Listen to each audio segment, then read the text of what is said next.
obra del emperador Carlos V. Más tarde, un gran humanista del siglo XVI que influyó sobremanera en la cultura de nuestro país, Erasmo de Róterdam, cerrará el programa de hoy. El testamento de Isabel convirtió a Fernando en regente de Castilla hasta la llegada de su nieto Carlos de Gante. No era Carlos su nieto preferido y detestaba que su obra pasase a manos de descendientes extranjeros. Fernando murió en Extremadura en 1516, antes de la llegada al país de su nieto. Dejó como regente al cardenal Cisneros, quien ejerció el poder autoritariamente, ganándose la enemistad de los grandes de España y de los nobles catalanes y aragoneses que se habían trasladado en masa a Bruselas. Murió Cisneros antes de conocer al joven pretendiente. Las cortes castellanas, aragonesas y catalanas pedían antes jurarle como heredero. Carlos no solo era jovencísimo, sino que no sabía una palabra de español. Desconocía los asuntos del reino y estaba rodeado de rapaces flamencos. Por las ciudades por donde pasaban los flamencos surgían las quejas. Primero fue Toledo, más tarde Segovia y Salamanca, quienes se alzaron en la revuelta comunera. La muerte del emperador Maximiliano hizo regresar a Carlos a Alemania para añadir a su larga lista de títulos el de emperador. Dejó tras de sí un país descontento por dos motivos: la certeza de que el rey estaría muchos años ausente y de que los impuestos aumentarían para pagar sus gastos. La revuelta comunera acabó con la muerte de sus dirigentes, Padilla, Bravo y Maldonado.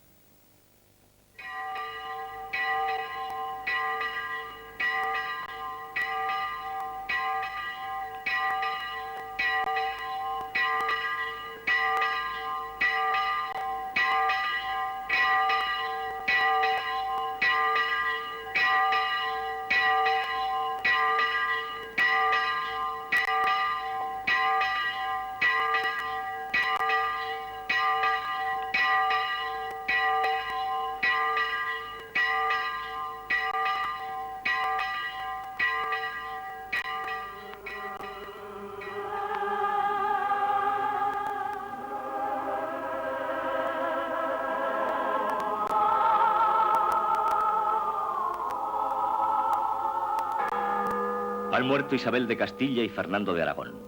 Quien herede a los reyes católicos se habrá de encontrar con un inmenso territorio, sí, pero también con una amalgama de pueblos, de costumbres, de leyes y de privilegios, de fueros y usos difíciles de unir bajo un solo gobierno. Ahí está Castilla, un país árido, tierra de pan llevar, cuyos habitantes han luchado con la tierra y por la tierra, expandiéndose al ritmo de la reconquista en busca de campos más fértiles. Está el reino de Navarra, fértil y húmedo, muy relacionado con Francia. Están Melilla y Orán.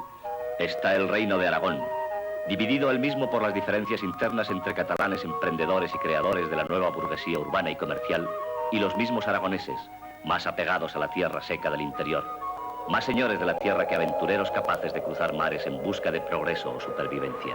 Está por fin América, un inmenso territorio nuevo, abierto a todas las posibilidades, a todas las ambiciones, dispuesto a acoger sangre que lo haga fructificar y ya norte para una enorme masa de castellanos que ven en el Nuevo Mundo la tierra prometida que habrá de sacarles de la inercia en que ha caído el país después de haber finalizado la tarea secular de la reconquista. La heredera de todos estos territorios es Juana, la hija de Fernando e Isabel, casada con el archiduque Felipe, hijo del emperador Maximiliano de Austria y de Margarita de Borgoña. El matrimonio de Juana y Felipe ha dado dos hijos. Uno de ellos, Fernando, se ha criado en Castilla y habla mucho mejor el castellano que el alemán paterno. El otro, Carlos, ha pasado toda su niñez en Gante e ignora casi totalmente el idioma materno.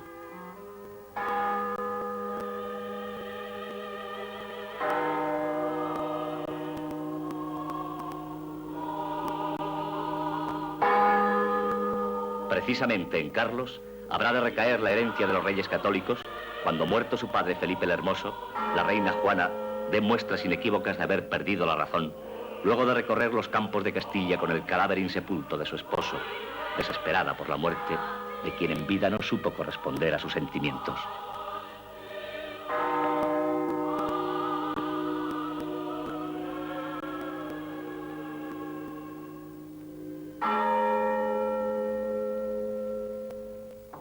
No conocía Carlos los reinos españoles que por herencia le habían correspondido. Su tierra estaba mucho más al norte.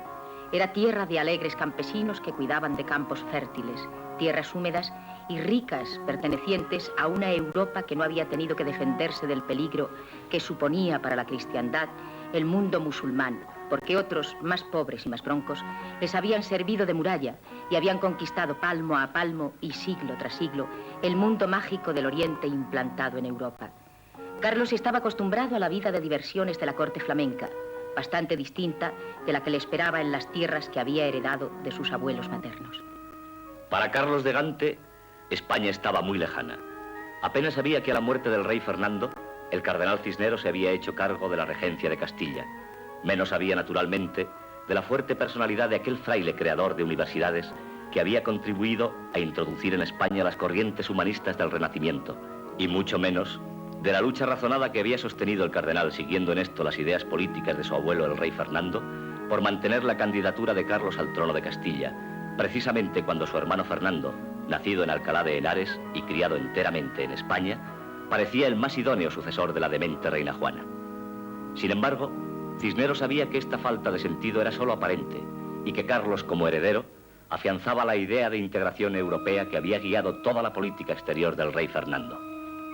España tenía que integrarse a Europa si quería convertirse en la gran potencia que estaba camino de ser.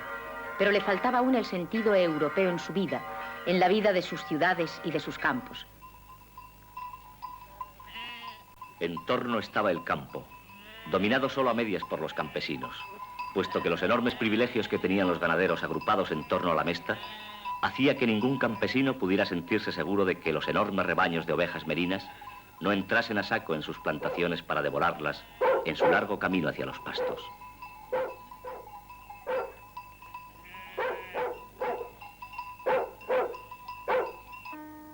Los artesanos se reunían en asociaciones gremiales, habitando calles muy determinadas en cada ciudad.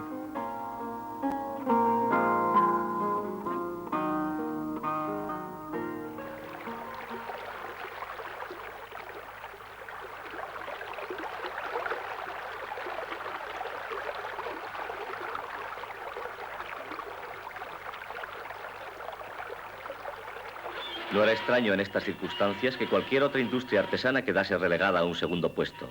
Incluso industrias que hoy podríamos llamar florecientes, como esta forja primitiva que aún hoy funciona en la comarca de Navafría, como debió funcionar en los albores del siglo XVI.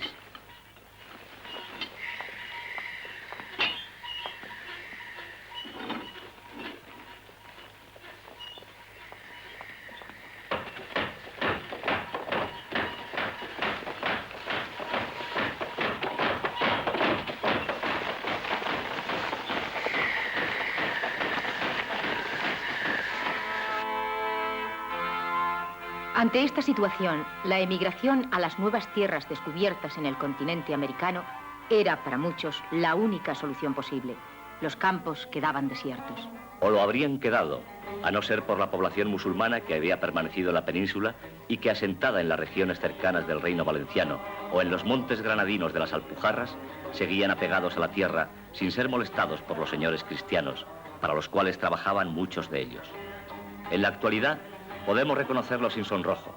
Solo gracias a los campesinos moriscos pudo salvarse la economía agraria española en unos momentos en que los cristianos viejos de Castilla buscaban en el lejano nuevo continente la solución de sus problemas vitales. Los moriscos vivían apegados a la tierra, fuera esta de ellos o de sus señores cristianos, y fueron ellos los que consiguieron que el campo español no se convirtiese en pocos años en un inmenso erial.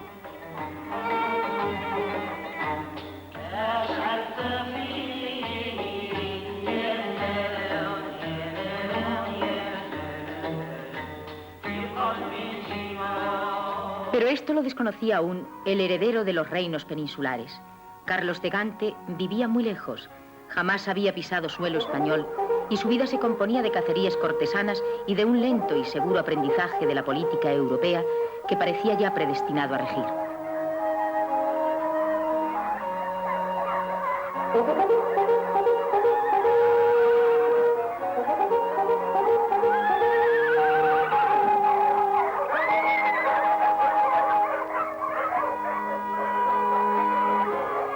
Ya de hecho rey de los reinos españoles debido a la incapacidad mental de su madre, la reina Juana, Carlos mandó al cardenal Adriano de Utrecht, su preceptor, para que se hiciera cargo de la regencia en ausencia suya.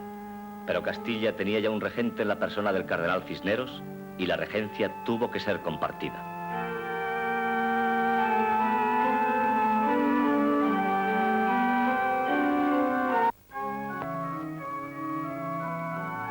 Las exigencias del monarca ausente fueron reconocidas y acatadas por los castellanos, no así por los aragoneses, que unidos en esto a los catalanes, exigieron que el rey en persona se hiciera cargo de sus reinos y jurase fueros y privilegios que les eran vitales.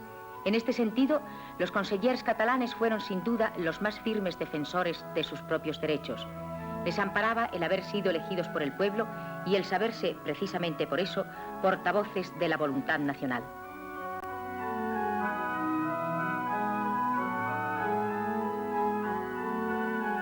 Ante esta situación, en 1516, Carlos de Gante decidió venir personalmente a conocer y hacerse cargo de los reinos peninsulares que había heredado. El viaje fue preparado concienzudamente y Carlos, para efectuarlo, se rodeó de toda una corte de señores flamencos que habría de acompañarle. Su misma hermana Leonor vino con él y la flota real se embarcó en Ostende con ánimo de tomar tierra en el puerto de Santander.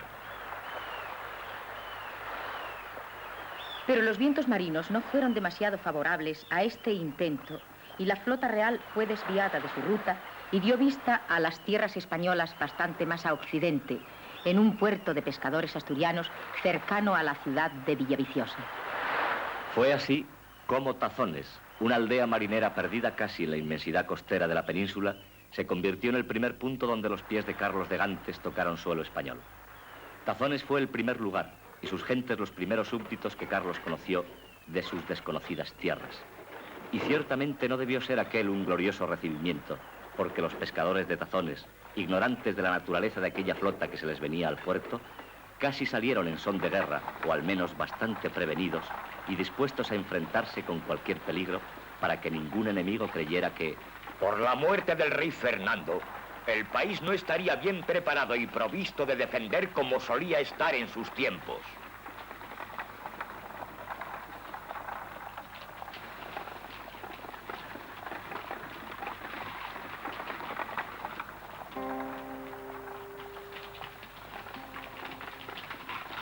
El rey Carlos abandonó su flota y comenzó su viaje hacia el interior de Castilla.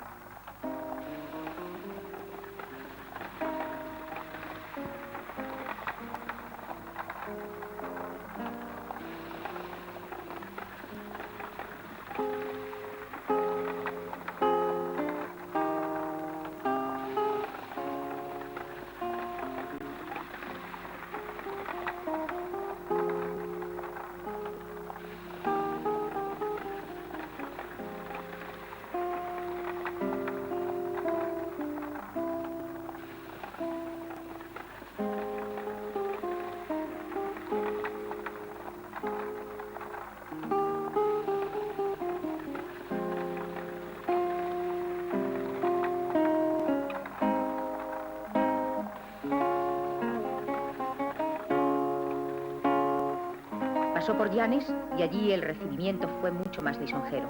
Incluso si alguien inquiere hoy a sus habitantes, más de uno les dirá que en Llanes presenció Carlos de Gante su primera corrida de toros. Fuera corrida, justa o juego de cañas, es cierto que los pueblos se volcaron hacia el recién llegado rey. el cardenal Cisneros, muy enfermo, salió también a su encuentro, pero en Roa se agravó su enfermedad y tuvo que detenerse allí hasta que la muerte le arrebató toda esperanza de encontrarse con el rey, para quien había luchado contra todas las adversidades para conservar unos reinos que ni siquiera pudo entregarle personalmente.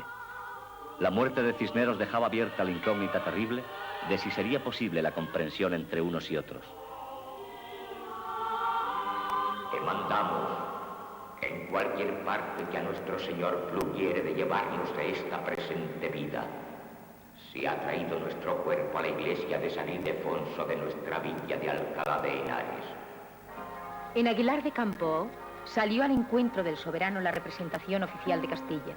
Allí se le rindió el acatamiento del reino. La comitiva real siguió su camino internándose en Castilla e hizo una parada en Tordesillas, donde se encontraba recluida la reina doña Juana. La visita de Carlos a su madre estaba repleta de significado.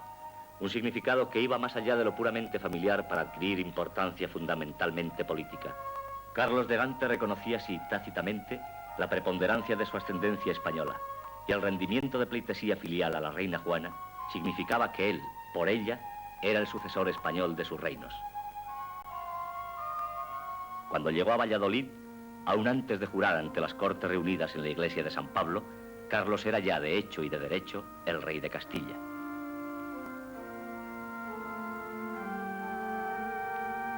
Allí acudió a recibirle y a rendirle pleitesía a su hermano Fernando. La ciudad le recibió en medio de cierta hostilidad, a pesar de que la nobleza le había acatado. Pero con aquel acatamiento iba a solicitar de él el respeto al modo de vida del reino que había heredado y que aún desconocía. El sentimiento popular era contrario a un rey que venía rodeado de señores extranjeros y que tenía necesidad de un intérprete para hacerse entender de sus súbditos.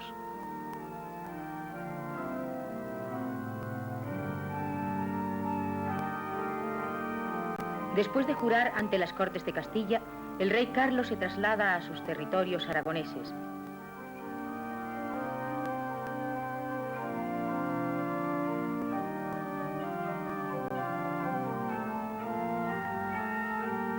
Pasa por Zaragoza y allí jura ante las Cortes, como había hecho anteriormente en Castilla.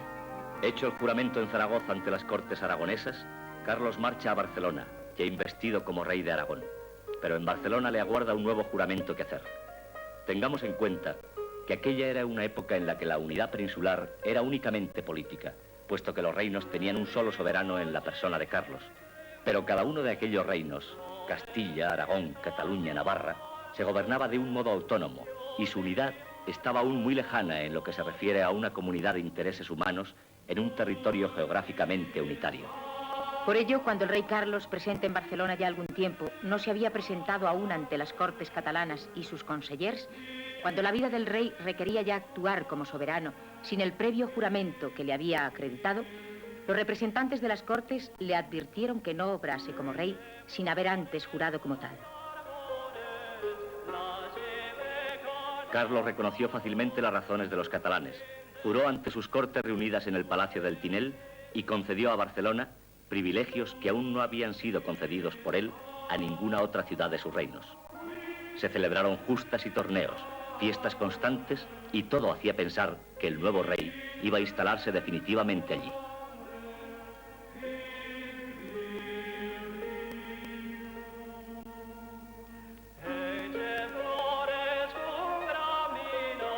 Incluso se celebró en Barcelona una reunión del capítulo general de la Orden del Toisón de Oro.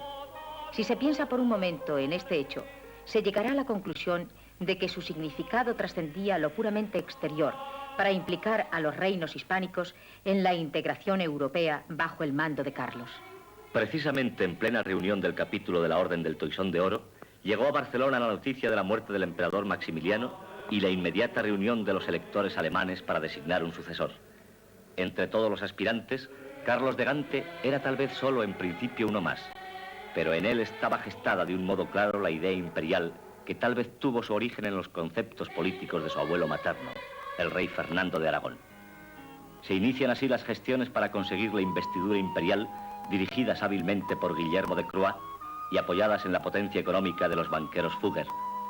Para Carlos, el hecho de llegar a convertirse en emperador y rey de romanos no era una razón para someter a su mando al resto del mundo cristiano. Su idea era presidir a los monarcas con una autoridad suprema y, con su ayuda, contener la ofensiva de Oriente contra Europa. En este sentido, la idea imperial carolina era totalmente compartida por los catalanes con los que precisamente ahora estaba conviviendo.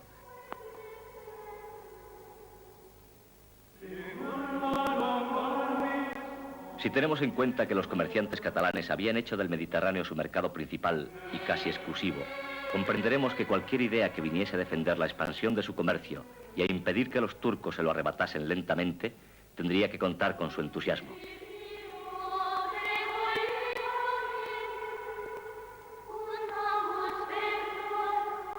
Los señores catalanes se sintieron plenamente identificados con la idea de que su soberano se convirtiese en emperador.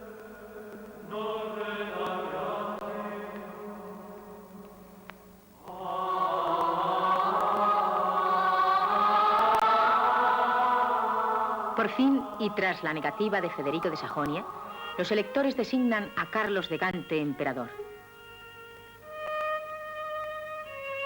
Ocurría este hecho en Frankfurt el 28 de junio de 1519. Barcelona, la ciudad donde conoció Carlos la noticia de la muerte del emperador su abuelo, acogió con júbilo aquella elección que venía a confirmar su identificación con las ideas políticas del nuevo soberano. La idea imperial de Carlos no podía contentar a todos sus súbditos. Y si los catalanes la acogieron con entusiasmo, el hecho mismo de la elección vino a empeorar en Castilla las relaciones con el soberano ausente. Se ha dicho a menudo que la lucha de las comunidades de Castilla fue una lucha social de reivindicación. Seguramente, desde nuestro punto de vista actual, nada podría estar más lejano de esto. El pretexto de los cortesanos flamencos que se extendían por todo el territorio castellano, sin respetar costumbres ni fueros, sino solo pendientes de su lucro personal, fue la chispa que prendió la rebelión comunera. Toledo se rebeló. Dirigía la sublevación Juan Padilla. En Segovia el levantamiento tuvo un carácter eminentemente popular, sirviéndole de base una gran masa de obreros de la lana, descontentos por la actuación de un alguacil con más fama de ladrón que de justiciero.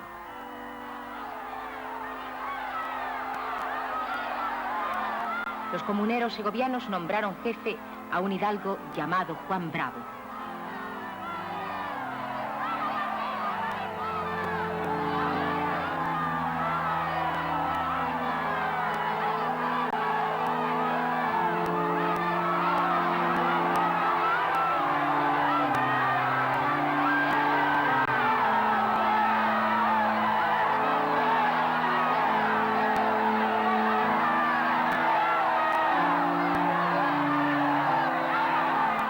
Caballero principal, Pedro Maldonado Pimentel, acaudilla a los comuneros salmantinos.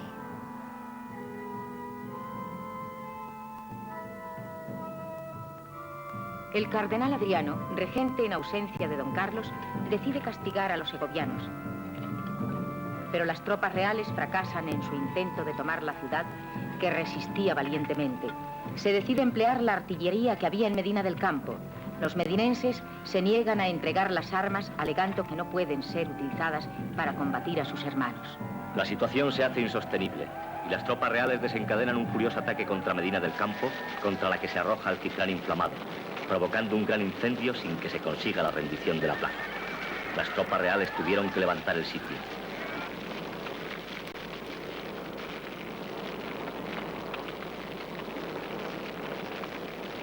Los comuneros toledanos convocan una asamblea comunera que había de denominarse Junta Santa.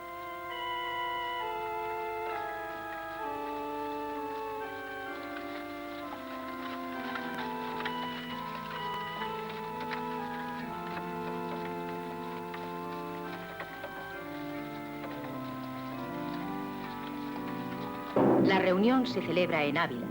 Los delegados no solo pertenecían a la nobleza, sino que era numerosa la representación popular compuesta por plebeyos, artesanos y menestrales. Así Ávila estaba representada por el pelaire Pinillos, Medina del Campo por el fundidor Bobadilla, Valladolid por el frenero Vera y Salamanca por el pellejero Villoria.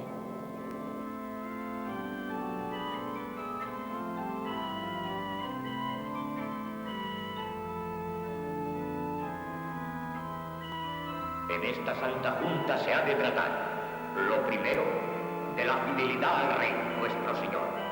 Lo segundo, la paz del reino. Lo tercero, el remedio del matrimonio real. Lo cuarto, los agravios hechos a los naturales.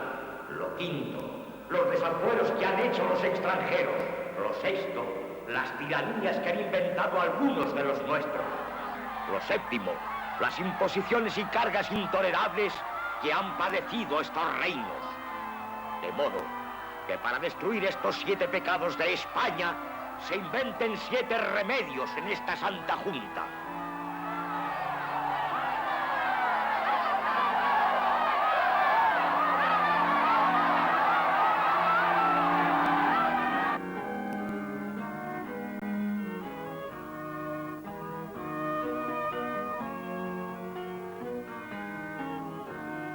Los acontecimientos no eran favorables a la causa real, y el cardenal Adriano escribe al rey ausente: nosotros, por ninguna manera somos poderosos, porque si queremos atajarles por justicia, no somos obedecidos.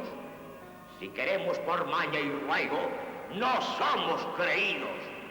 Si queremos por fuerza de armas, no tenemos armas ni dinero. La Junta Comunera se instaló en Tordesillas, donde la sola presencia de la reina doña Juana le daba extraordinaria autoridad. La Junta Santa, erigida en autoridad suprema, envía al rey un memorial de agravios. Que cuando viniera, no trajera consigo flamencos ni franceses, ni otra gente extranjera. Que procurase casarse cuanto antes, para que no faltara sucesión al Estado. Que los procuradores que fueran enviados a Cortes no puedan por ninguna causa recibir merced de sus altezas, ni de los reyes sus sucesores de cualquier calidad que sea, para sí ni para sus mujeres, hijos ni parientes, so pena de muerte o prendimiento de bienes. Estas peticiones revolucionarias de los comuneros en Tordesillas se harían realidad más tarde en muchas constituciones europeas. Muchos nobles, alarmados por el carácter que va adquiriendo el movimiento comunero, lo abandonan y se pasan al campo del rey, iniciándose así la decadencia de las comunidades. La lucha se prolongaba inútilmente y las ciudades castellanas y los campos castellanos sufrían las consecuencias: el fuego en las ciudades y el abandono en los campos. La misma Salamanca, bastión comunero principal, caía en poder de las tropas fieles al emperador. Los caudillos comuneros, al mando de escasas y mal pertrechadas tropas, se encontraron en un día de lluvia con los soldados reales en los campos encharcados de Torre Lobatón. Apenas si hubo muertos, pero los fieles comuneros se dispersaron ante la acometida de los soldados del emperador y sus 3 jefes fueron hechos prisioneros. A la mañana siguiente del desastre, la plaza del pueblo de Villalar presenció la pública ejecución de Juan de Padilla, de Juan Bravo y de Pedro Maldonado. Esta es la justicia que manda hacer su majestad. Y en su nombre, los gobernadores del reino a estos caballeros.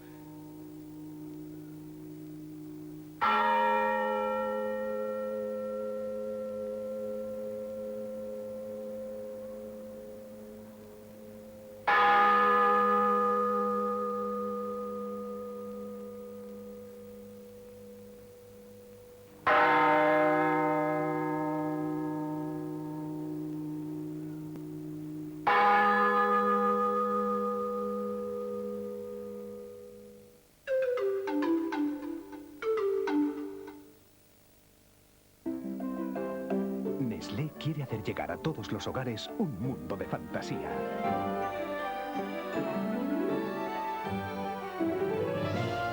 Solicita tu pasaporte Nestlé. Puedes ganar fantásticos viajes a Euro Disney cerca de París y conseguir vídeos y libros. Nestlé alimenta tus sueños. Baloncesto.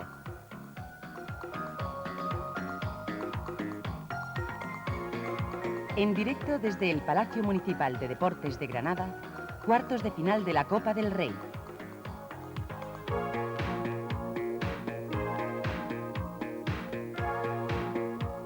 Jugarán los equipos Estudiantes Caja Postal, Real Madrid. El mejor baloncesto el jueves a las 7:30 de la tarde en la 2.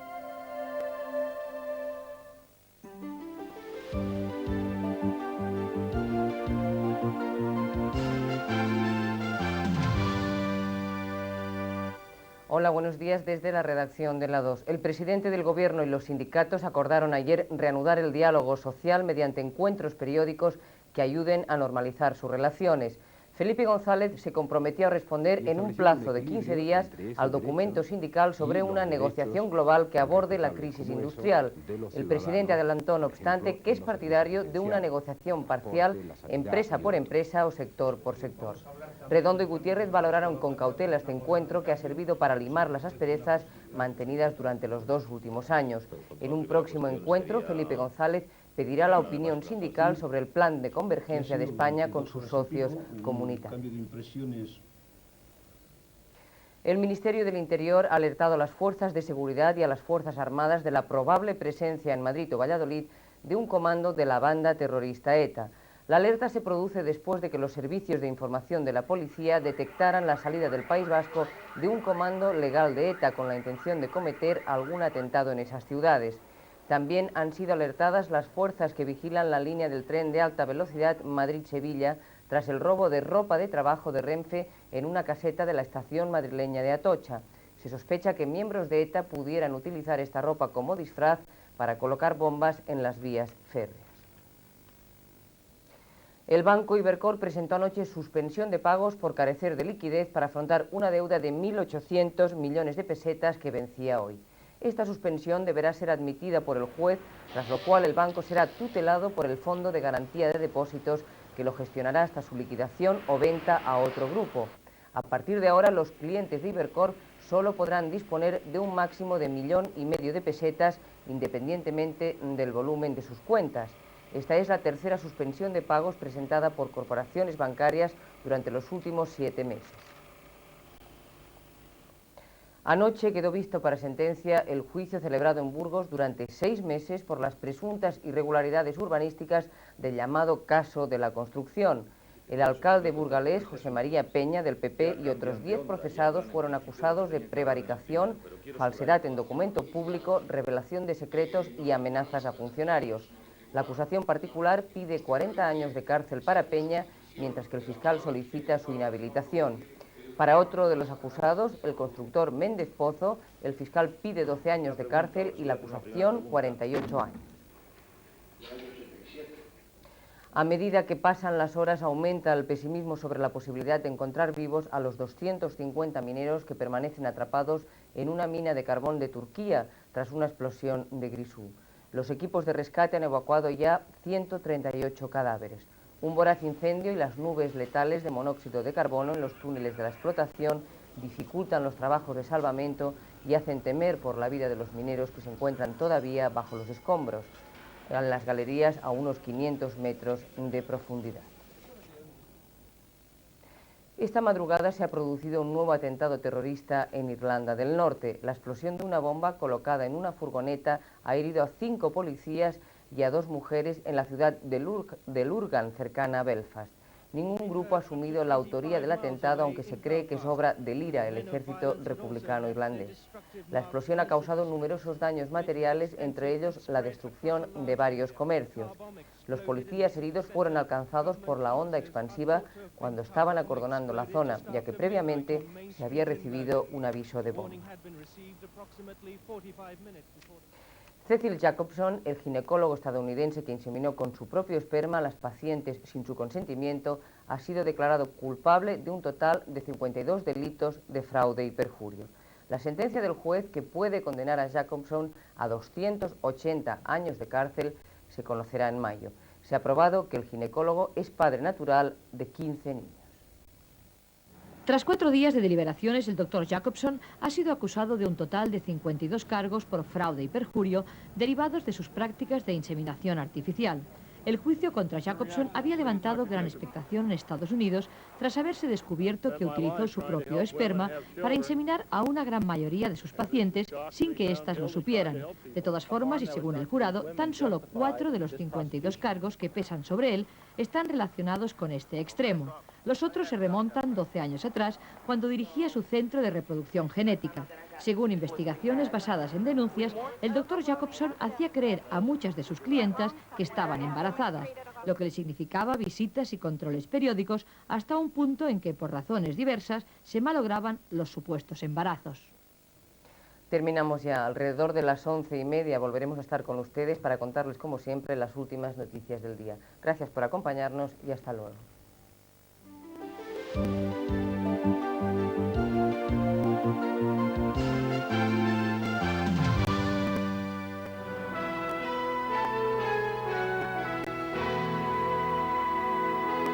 Acercaos, hombres y mujeres, acercaos.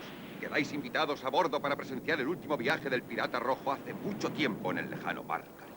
No lo olvidéis, es un barco pirata en un mundo de piratas en un mar de piratas. No hagáis preguntas, creed solamente lo que veáis. La estrella es Burt Lancaster. Tened la mitad de lo que veáis. Desde el próximo lunes por la noche, en la 2.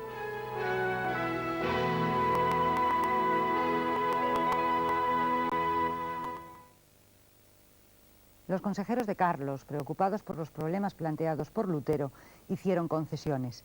No se nombrarían extranjeros para ocupar cargos en Castilla. Pero había surgido un nuevo problema en España. Ante la amenaza turca y sus incursiones, la ciudad de Valencia se armó para defenderse. Artesanos, tejedores e hilanderos controlaron la ciudad hasta que Juan Llorens aspiró a convertir Valencia en una república del tipo de la de Venecia. La rebelión acabó con su muerte. Hacia 1521 el país estaba en paz. Carlos de Gante llegó a amar a España en los 40 años que fue su rey, pero su política imperial se antepuso siempre a los intereses nacionales españoles. Solo el peligro turco nos afectaba, pues cortaban la llegada del trigo de Sicilia y asaltaban nuestras costas. El emperador contaba con el apoyo naval de los genoveses y los préstamos de sus banqueros alemanes para defender Sicilia y frenar el avance turco. Castilla siguió librando batallas de cruzada, pero la economía de la España del siglo XVI se resintió ante una guerra incesante.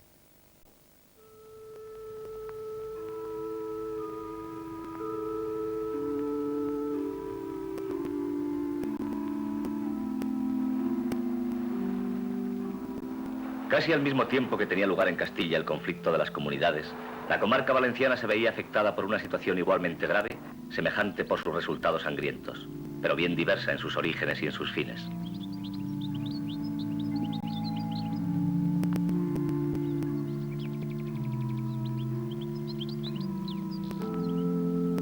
Para comprender lo que significó la rebelión de las Germanías, habrá que comprender primero cuál era la situación social del Reino de Valencia.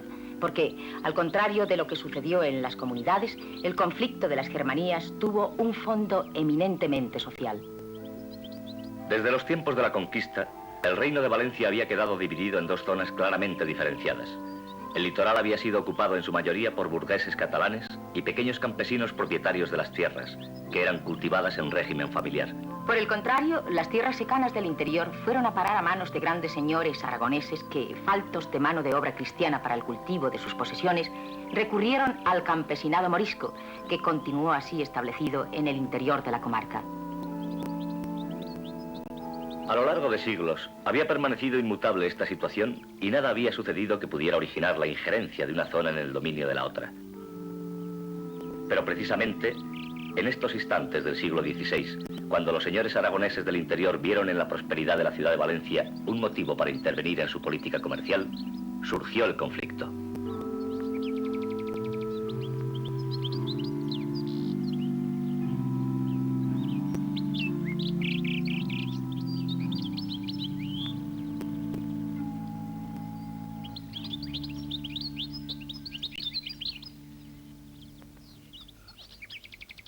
Gracias al comercio mediterráneo, Valencia se había convertido en uno de los núcleos urbanos más importantes de la península. Fue de allí precisamente de donde partió la rebelión, cuando la burguesía urbana y el pequeño campesinado independiente del litoral se negaron a aceptar la influencia de la nobleza aragonesa del interior, ligada en cierto modo a la política real. El levantamiento tenía un claro signo popular y ciudadano, y sus mismos líderes, Juan Lorenzo o Guillén Sorolla, eran elementos representativos de la sociedad urbana en abierta oposición a la nobleza latifundista del interior. La lucha de las Germanías es una pugna por la libertad de comercio y por la independencia ciudadana. Es al mismo tiempo una lucha entre cristianos viejos y moriscos recién convertidos. Es, al fin, uno de los más terribles actos de violencia por los que pasó España a lo largo de su historia. El hambre y la peste que asolaron Valencia en 1519 fueron el origen físico de la lucha. Era época de correrías de piratas argelinos y los representantes de los gremios ciudadanos, convencidos de la ayuda que los moriscos del interior prestaban a aquellas correrías, formaron una junta de 13 miembros para el gobierno de la ciudad y la defensa de los campos. La lucha estaba declarada y nadie esperaba cuartel del enemigo. Los partidarios de la nobleza bajo el mando de los señores feudales se refugiaron en ciudades amuralladas del interior que ofrecían seguridad y desde las que se podían rechazar los ataques de los agermanados. El emperador nombró virrey de Valencia a don Diego Hurtado de Mendoza, conde del Mélito, hermano del marqués de Cenete, que era, a decir de los cronistas, el único representante de la nobleza que podía andar seguro por la ciudad de Valencia. Pero ni siquiera aquel parentesco pudo hacer que el nuevo virrey contuviera la violencia que se había desatado. Las voces de la prudencia dejaron de ser escuchadas y se dice que el propio Juan Lorenzo murió de pena cuando le fue imposible detener al pueblo en armas.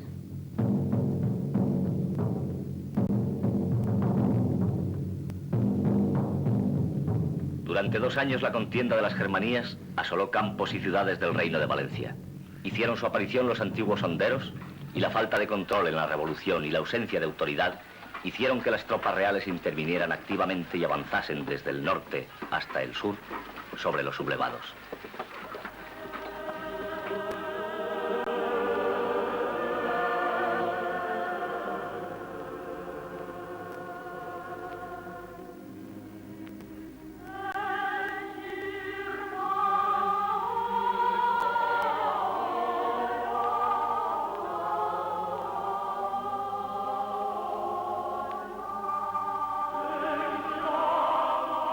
Al fin, en medio de sangre y de muerte, la rebelión se fue apagando después de la capitulación de Sagunto, el 18 de octubre de 1521. Capitulación aconsejada por el marqués de Cenete y tenida por honrosa después de la terrible crueldad de la contienda.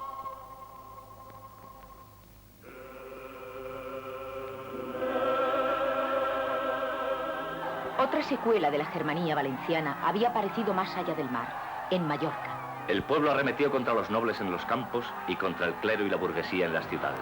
Finalmente la escuadra del virrey Gurrea tomó una a una las ciudades agermanadas y una durísima represión terminó a sangre y fuego con la revolución mallorquina. Sangre y fuego de guerras formaban parte del destino que aguardaba al recién elegido rey de romanos y emperador electo del Sacro Romano Imperio Germánico, y no solo en el interior de sus reinos españoles, sino en la Europa en la que ya por derecho le había tocado gobernar.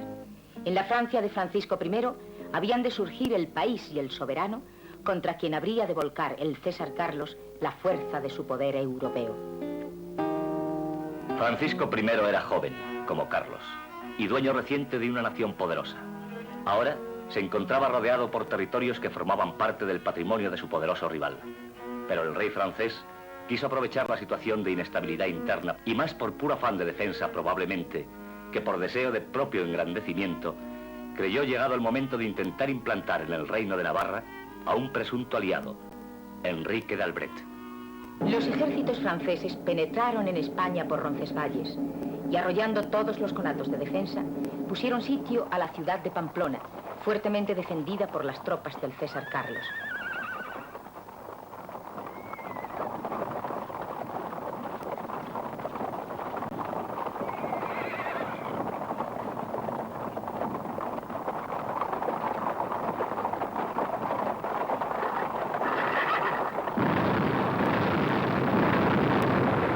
Pamplona fue un sitio duro, pero poca importancia habría tenido más allá de constituir el origen de las posteriores guerras con Francia, a no ser por un personaje que sufrió en él el cambio espiritual que le hizo trocar la defensa del César por la defensa de Dios. La herida sufrida en el sitio de Pamplona fue la causante de que el capitán Ignacio de Loyola cambiase la espada por la cruz.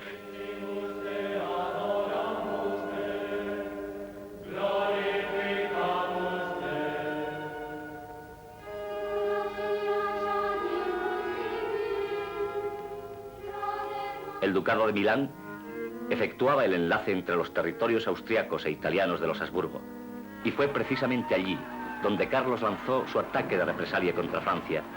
El mismo rey de Francia, Francisco I, quiso dar ejemplo a sus tropas y ayudar con su presencia en un momento en que las tropas imperiales se encontraban en apuros económicos y los lansquenetes mercenarios alemanes se negaban a proseguir la lucha si no les eran abonados sus haberes. En estas difíciles circunstancias, cuando los soldados españoles consintieron caballerescamente combatir sin paga y el poco dinero disponible era empleado en pagar a los mercenarios alemanes, el rey de Francia puso sitio a Pavía, defendida por Antonio de Leiva.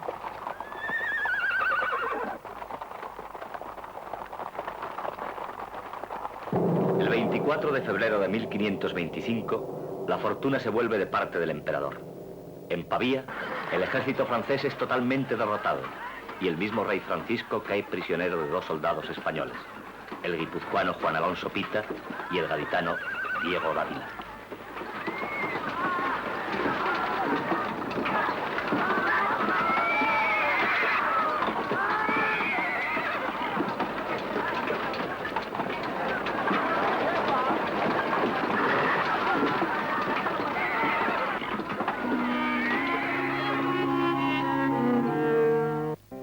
Francisco I fue trasladado a España y alojado en la Torre de los Lujanes de Madrid. El emperador, aún caballeroso con el vencido, se mostró duro en las condiciones de paz y de libertad en la llamada Concordia de Madrid. Francia debía devolver al emperador el ducado de Borgoña. Francisco I firmó todo cuanto se le puso ante su pluma. Dejó a sus hijos como rehenes en España, regresó a Francia y se dedicó a buscar inmediatamente nuevos aliados junto a quienes iniciar de nuevo la contienda contra Carlos de Habsburgo. En tan breve tiempo, las cosas habían cambiado para Carlos en la península italiana. A un breve pontificado del cardenal Adriano, había sucedido en el solio Clemente VII, de la familia de los Medici, de ascendencia francesa. La nueva guerra de Italia tuvo como consecuencia trágica un terrible saqueo de la ciudad de Roma a manos de los lansquenetes alemanes de Jorge de Frundsberg, acostumbrados a las condiciones de sus contratos, que les permitían estos actos como parte de sus derechos a cambio de su deber como soldados.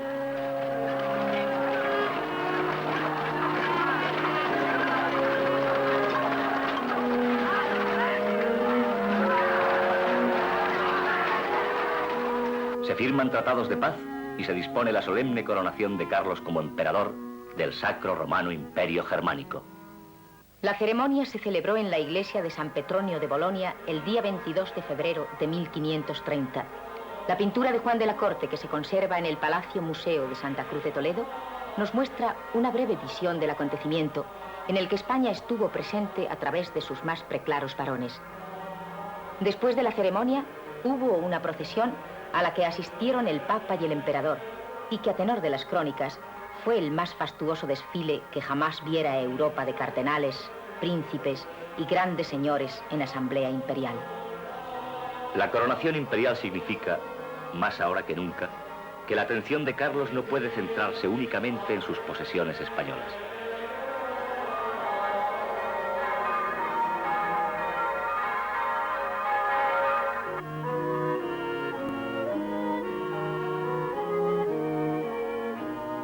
Para reina de España, Carlos I escogió una princesa de estirpe castellano-aragonesa, Isabel de Portugal.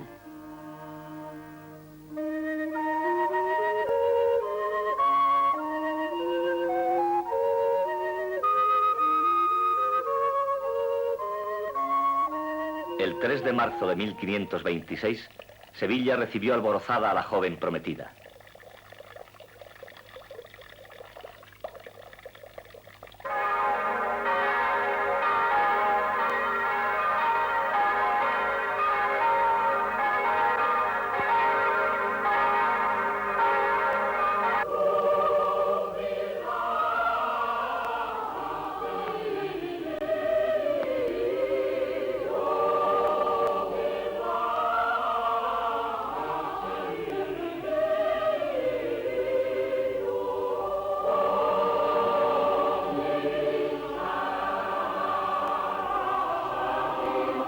Siete días después, se celebraron los esponsales en el Alcázar sevillano. Isabel era ya reina y emperatriz.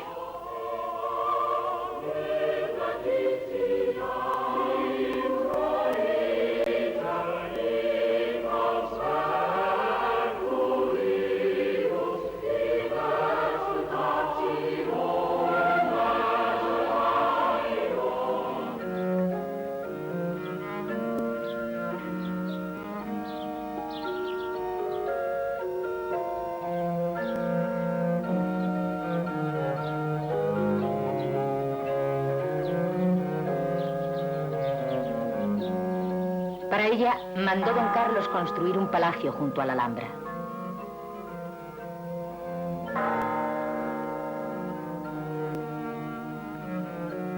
Pero no pudo evitar que la muerte la llamara prematuramente. Durante su breve vida, Isabel de Portugal llevó los asuntos de la península con tanto acierto como podría haberlos llevado el mismo Carlos.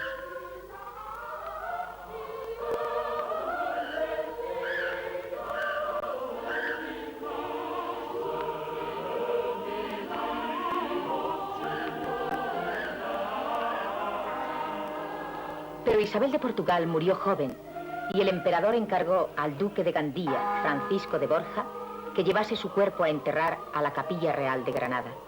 Y cuentan las crónicas que el joven duque, cuando hizo entrega de la caja de plomo que contenía el cadáver de la emperatriz, pudo contemplar su rostro horriblemente desfigurado por el tiempo.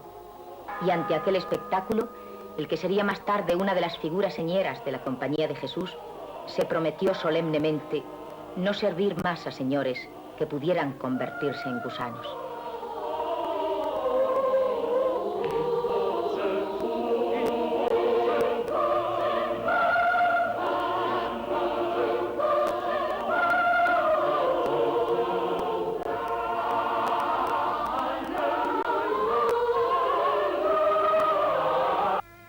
No conquistar reinos ajenos, sino defender los heredados.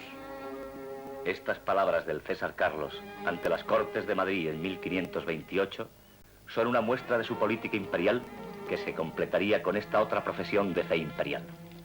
Estoy firmemente resuelto a consagrar todo mi poder, mi imperio y mi misma vida a mantener íntegro e ileso el dogma católico y las doctrinas de la Iglesia romana.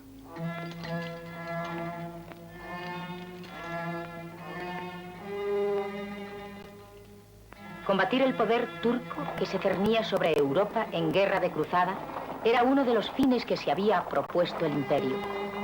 Por eso, apenas reconquistada Viena y enviado el almirante Andrea Doria para apoderarse de Corón y Patras, se propuso penetrar con todo su poder en los rediles de los grandes piratas berberiscos, Oruk y Eradim, llamados ambos Barbarroja, que constituían el mayor peligro para los estados mediterráneos del emperador. Los habitantes de las islas de Cerdeña, de Sicilia o de las Baleares, los habitantes de las costas valencianas y napolitanas, estaban constantemente expuestos al peligro de los piratas que se ocultaban en las vecinas costas africanas y en los inexpugnables bastiones de Túnez y de Argel.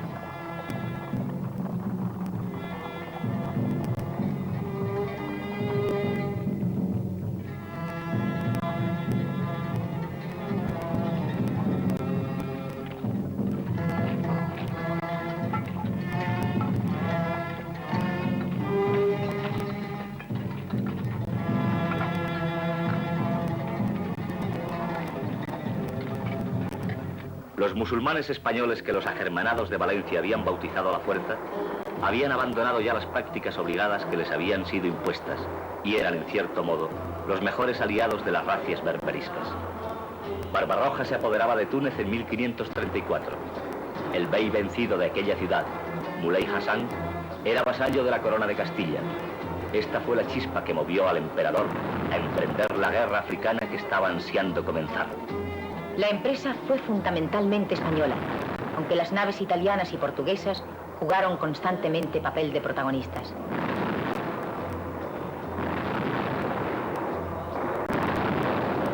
El emperador dio orden de que virreyes y almirantes de sus estados concentrasen cuantos navíos pudieran aportar en el puerto de Barcelona. Él mismo se presentó en la ciudad en la primavera de 1535. El rey de Portugal envió 23 carabelas muy ataviadas, con 2000 hombres de guerra y un galeón muy hermoso. En la flota venía, con sus galas magníficas, la flor de la juventud y de la nobleza de Portugal. El 14 de mayo de aquel año, el emperador pasó revista a aquella tropa y 16 días después, todos los navíos se hacían a la mar rumbo a las costas africanas. En Callari se incorporó a la flota el marqués del Basto, al frente de las galeras pontificias, que daban, si cabía, mayor porte de cruzada a la empresa, en la que intervenían 430 navíos. La vanguardia la formaban los portugueses, y el emperador se situó en el centro, protegidas las espaldas por las naves del almirante don Álvaro de Bazán. La primera batalla se libró ante las ruinas de la antigua Cartago. Un largo asedio en el que se unieron como aliados los hombres del bey depuesto de Túnez, Muley Hassan, dio por resultado la conquista de la plaza y la marcha sobre la plaza fuerte de la Goleta, auténtica puerta para la conquista de Túnez.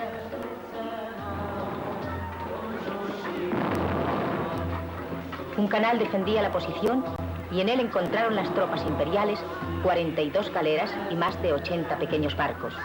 Muchas de las 400 piezas de artillería que defendían la posición llevaban grabadas en su bronce los lises del rey de Francia.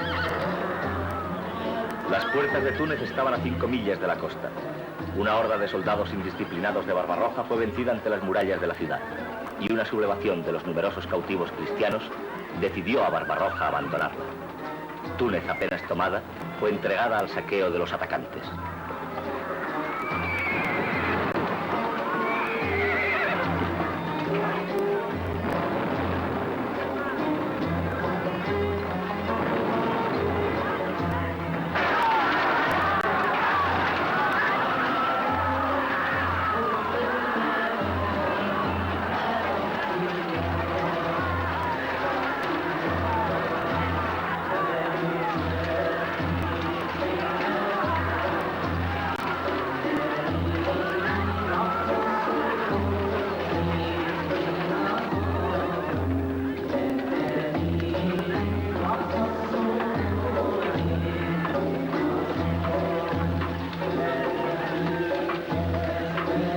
Fue la de Túnez una victoria cruel, como la victoria o la derrota, según el lado de que se contemple, de todas las guerras.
El miércoles 21 de julio de 1535, 2 meses apenas después de la salida del puerto de Barcelona, el propio emperador hacía su entrada solemne en la ciudad conquistada. Fue una victoria fulgurante, precisa, casi matemática.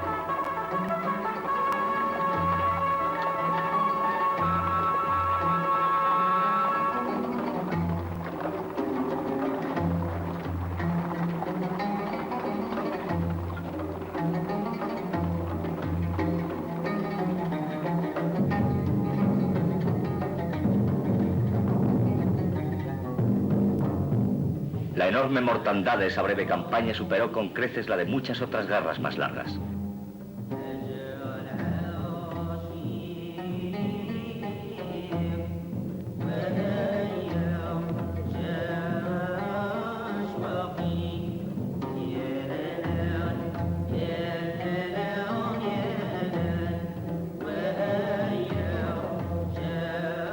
Gran cantidad de berberiscos fueron tomados como rehenes, a cambio de los esclavos cristianos que aún se hallaban en poder de Barbarroja.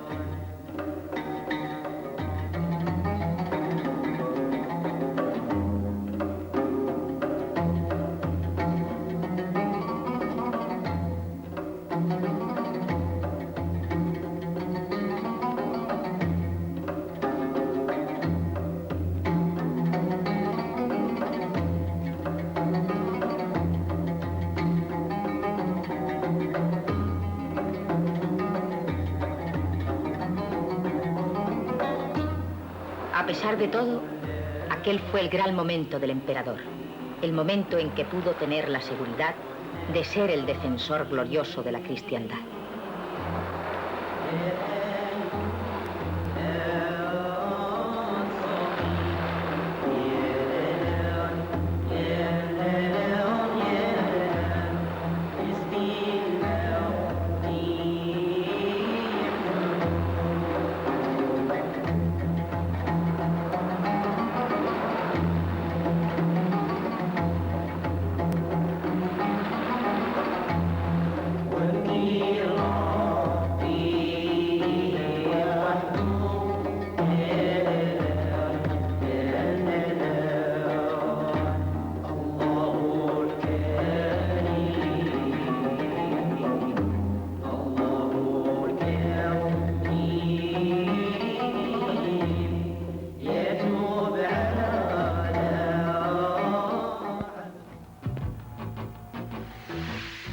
españoles salimos cada mañana de casa. Vamos al trabajo, a la universidad, a la compra o simplemente de paseo.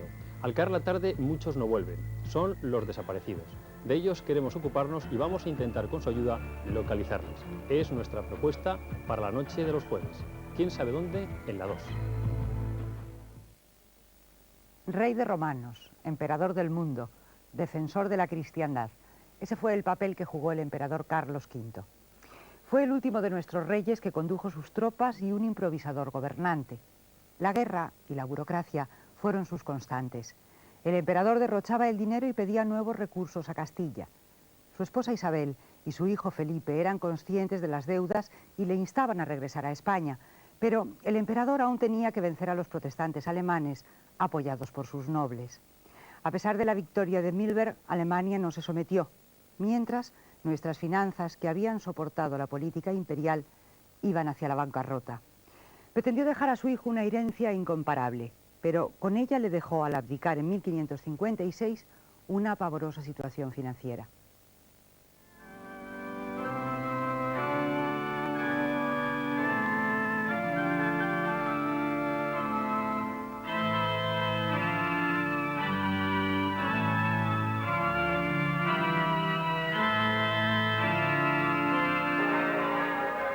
Imperio.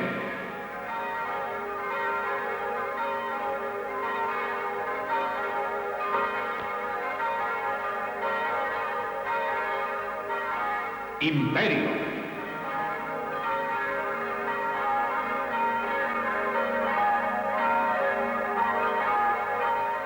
Imperio.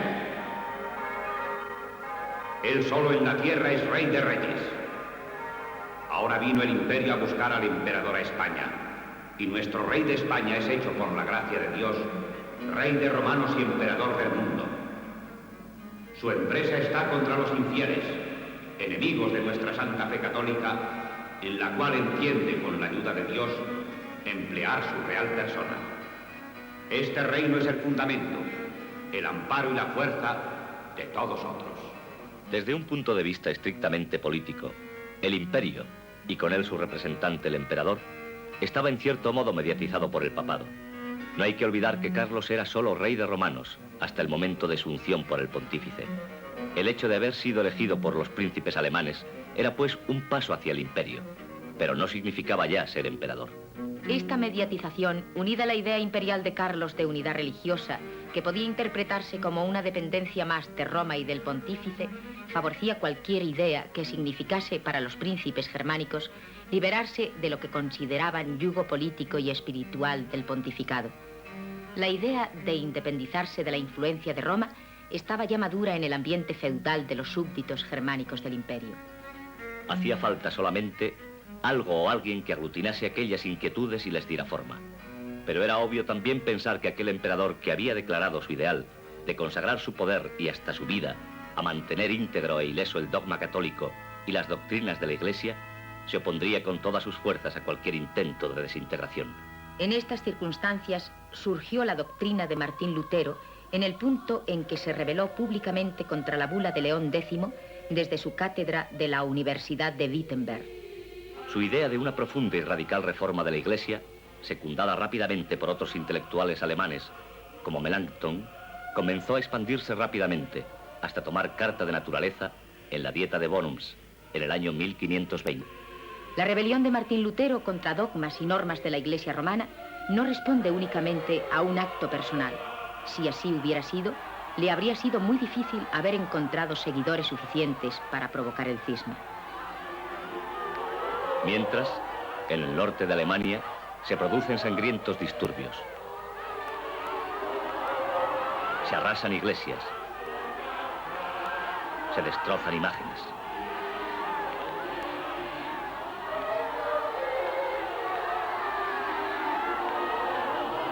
Lutero, apoyado por los príncipes alemanes disidentes, logró encontrar seguidores por todo el territorio alemán. Cuando la Iglesia romana se dio cuenta del peligro y tuvo conciencia de que la doctrina católica necesitaba una reforma efectiva, pero realizada desde dentro, convocó un concilio en Trento que tendría como finalidad fundamental enfrentarse con la reforma cismática, manteniendo sobre todo lo demás la unidad espiritual y doctrinal de la Iglesia.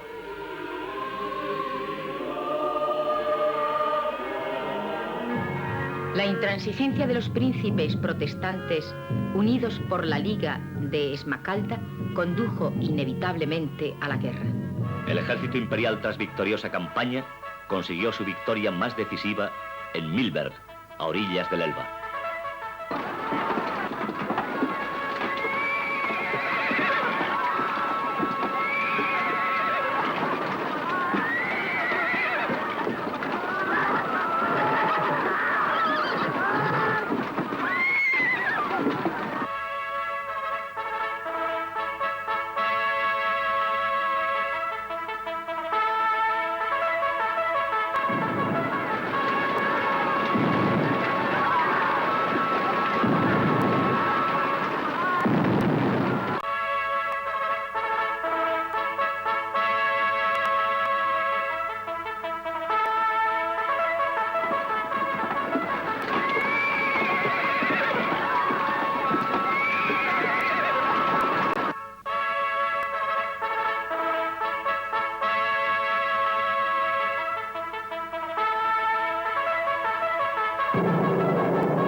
La felice batalla que en Alemania venció contra luteranos el emperador Carlos V, máximo rey de España, fue a 24 de abril año 1547, en la cual fue preso el duque de Sajonia y el duque Ernesto de Brunswick y otros muchos principales, y los más de los de su ejército muertos y presos.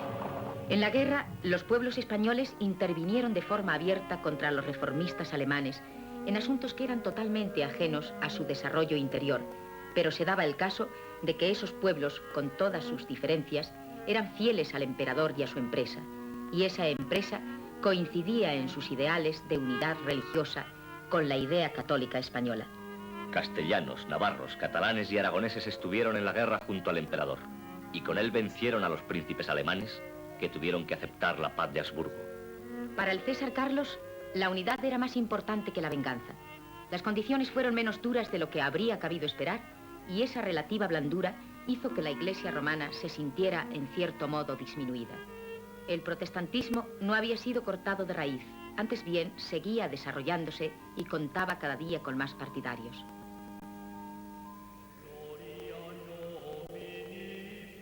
Esta situación, en cierto modo irritante para el pontífice y para los reformistas católicos del concilio, afectaba también a los católicos españoles.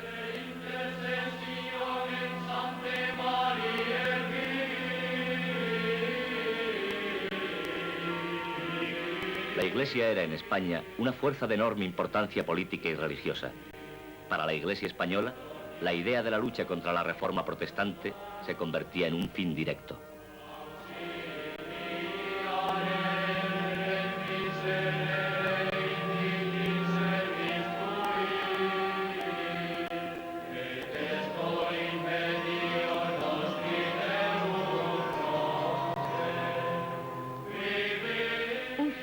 Que se personificaba en la creación por parte de Ignacio de Loyola y otros españoles como Francisco Javier de la Compañía de Jesús.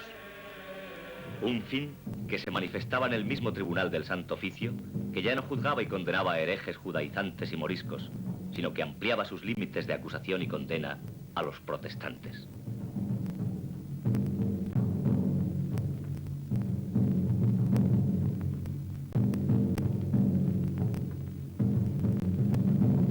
Las ciudades se extienden con el aumento siquiera fuera relativo de la población. Y aunque los núcleos primitivos de las poblaciones quedan por lo general inalterados y con el aspecto mixto de baluarte y adarve propio del urbanismo medieval, mezcla en España de la ciudad musulmana y del recinto amurallado cristiano, las nuevas construcciones ciudadanas buscan el espacio abierto y la perspectiva propia del mundo clásico que el Renacimiento trata de imitar con profunda y respetuosa admiración. Las ciudades se convierten al mismo tiempo en sede de los organismos administrativos del Estado. Las coronas de Castilla y Aragón estaban unidas según la fórmula que comenzaron a emplear los reyes católicos. Como quiera que sean, a Dios gracias, todos juntos los reinos de nuestra Real Corona de Aragón, con estos nuestros reinos de Castilla y todos debajo de un señorío. En estas circunstancias, los instrumentos fundamentales de los soberanos para el gobierno de sus estados fueron los consejos. El Real Consejo de Castilla llegó hasta asumir funciones legislativas que anteriormente habían correspondido a las Cortes castellanas. Junto a este consejo aparecieron otros, cada uno con sus funciones específicas, bien a nivel de Estado, como el Consejo de Aragón, o a nivel de instituciones, como el Santo Oficio, o el de Órdenes, o el de Indias.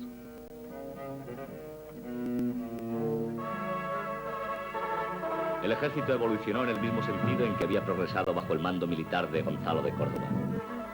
Las universidades, sobre todo las de Salamanca y Alcalá de Henares, se convirtieron en los centros culturales del país, y allí fueron acogidas las tendencias humanistas y el saber clásico que imponía el Renacimiento como fuente de cultura y casi como fe de vida. Las universidades dejaron de ser, además, cotos cerrados de cultura.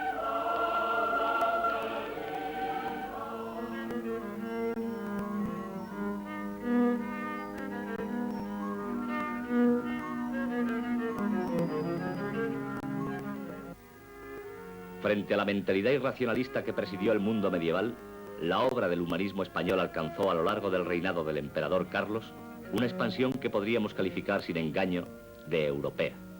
Frente a la ideología cerrada de las ciudades, el racionalismo abierto de los estados. Frente al dominio ideológico de la pasión medieval, el sentido escueto del pensamiento analista que no acepta ya las cosas y el mundo circundante por el simple hecho de estar ahí.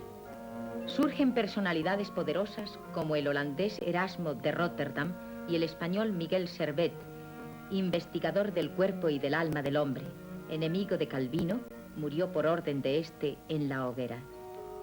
Nuestros humanistas atraviesan las fronteras estrictas de los estados hispánicos y es así como podemos encontrar a un Luis Vives en los Países Bajos y en Inglaterra.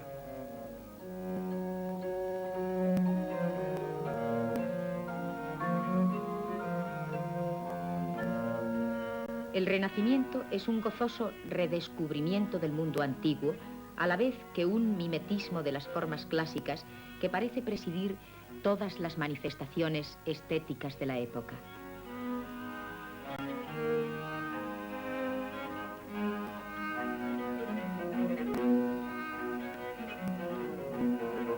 Tomemos un ejemplo arquitectónico en el palacio que Carlos V mandó construir para su esposa Isabel de Portugal, en el mismo recinto de la Alhambra granadina.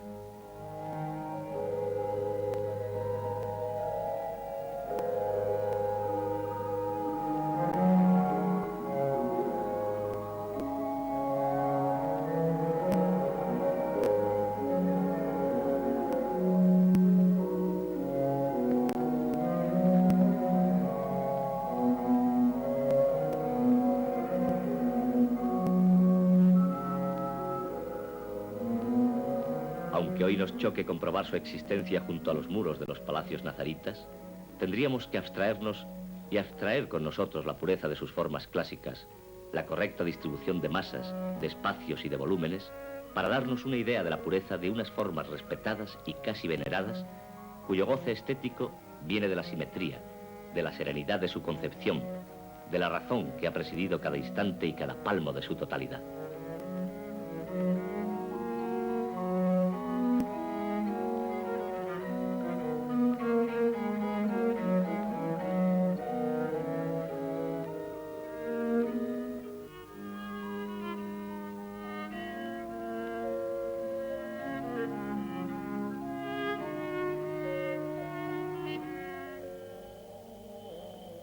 La influencia italiana se manifiesta en el nacimiento de una escultura en la que la perfección humana de las formas sirve para dar vida a imágenes y elementos religiosos que están íntimamente insertos en la mentalidad religiosa propia de los pueblos hispánicos.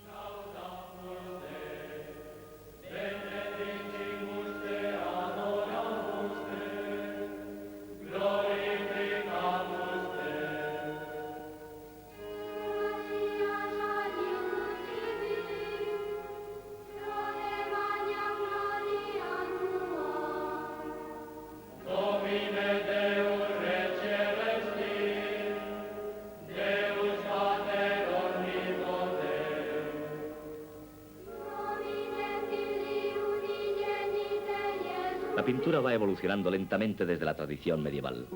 En este sentido es definitiva la influencia de los pintores italianos, que forman parte de estados que también pertenecen al imperio de Carlos V. Es el caso de la invasión de las pinturas de Tiziano, o el descubrimiento de las formas y los colores de Rafael Sanzio. Junto a estos pintores se amalgaman influencias de escuelas pictóricas de otros sectores del imperio, de Flandes y de Alemania, de Holbein y de Grünewald. De este mundo que ya no mira hacia adentro, sino que tiende su mirada más allá de las fronteras, surge la gran escuela pictórica española del siglo XVI, la de Diego Correa, la de Antonio Moro,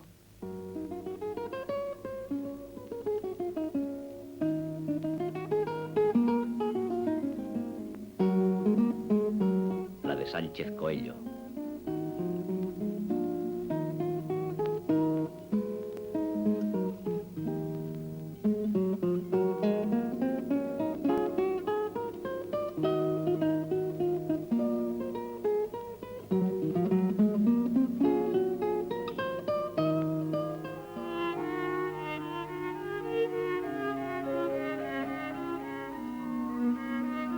Garcilaso y Boscán sustituyen al viejo alejandrino con el endecasílabo italiano y alcanzan la cumbre de la lírica de su tiempo. Los ojos se enclavaron en el tendido cuerpo que allí vieron.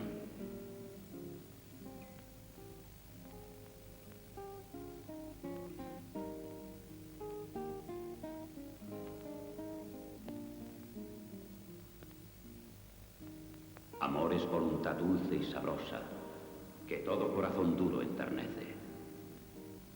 El amor es el alma en toda cosa por quien remoza el mundo y reverdece.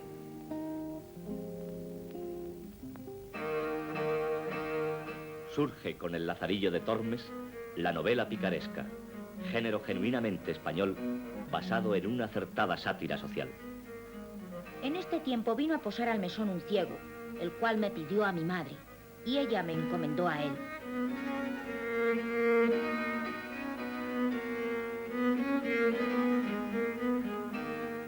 Yo me finaba de hambre, pues ya que conmigo tenía poca caridad, consigo usaba más. Escapé del trueno y di en el relámpago.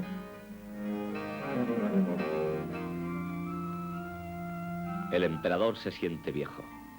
Para él ha llegado el momento de descansar. Su hijo Felipe, de 27 años, recibirá la responsabilidad de gobernar.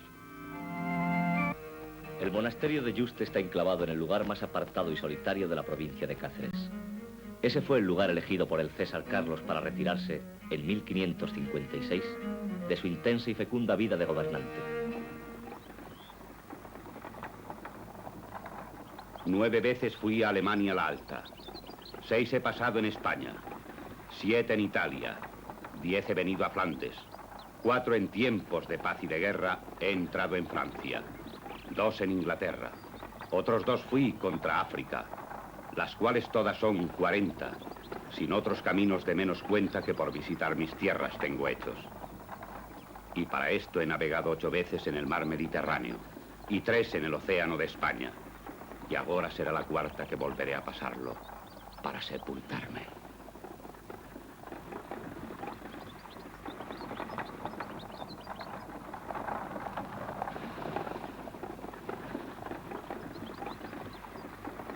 Fueron unas pocas pero largas jornadas bajo la lluvia, y allí, a la puerta del monasterio, le esperaba la comunidad de frailes para recibirle con humilde ceremonial.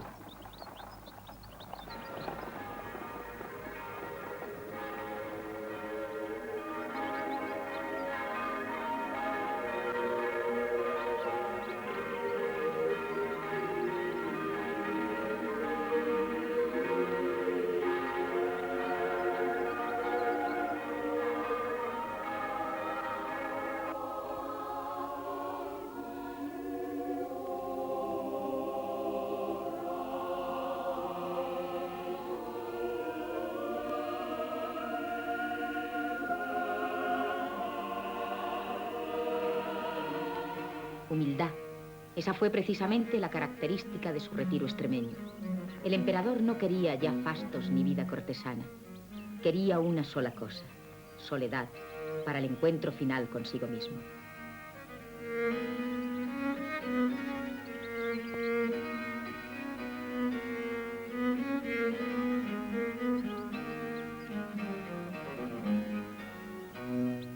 ese deseo correspondía el retiro que se le había preparado. Pocas habitaciones, amuebladas sin lujo y con lo estrictamente necesario. Los últimos años de la vida de Carlos, el emperador de Europa, transcurrieron así, en la sombra de su soledad buscada.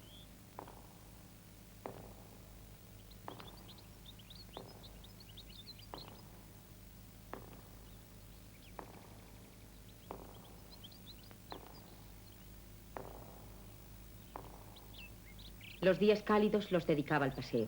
Eran paseos tranquilos y silenciosos, por la umbría de los claustros, por los alrededores boscosos del monasterio, por el exterior de sus muros viejos y calientes al sol.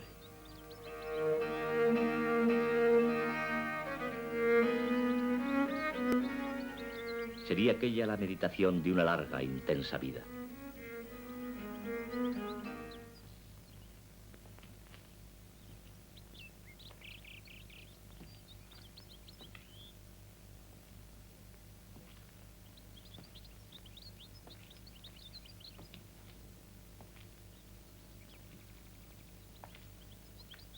Dicen que bebía en esta fuente de las cercanías.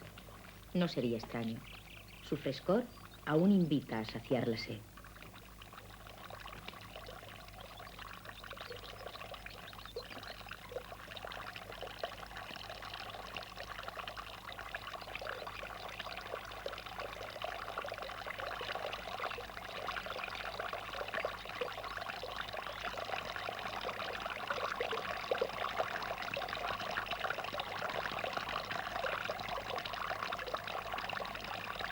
Y dice la tradición que se hizo construir un estanque a los pies del balcón más soleado de su retiro.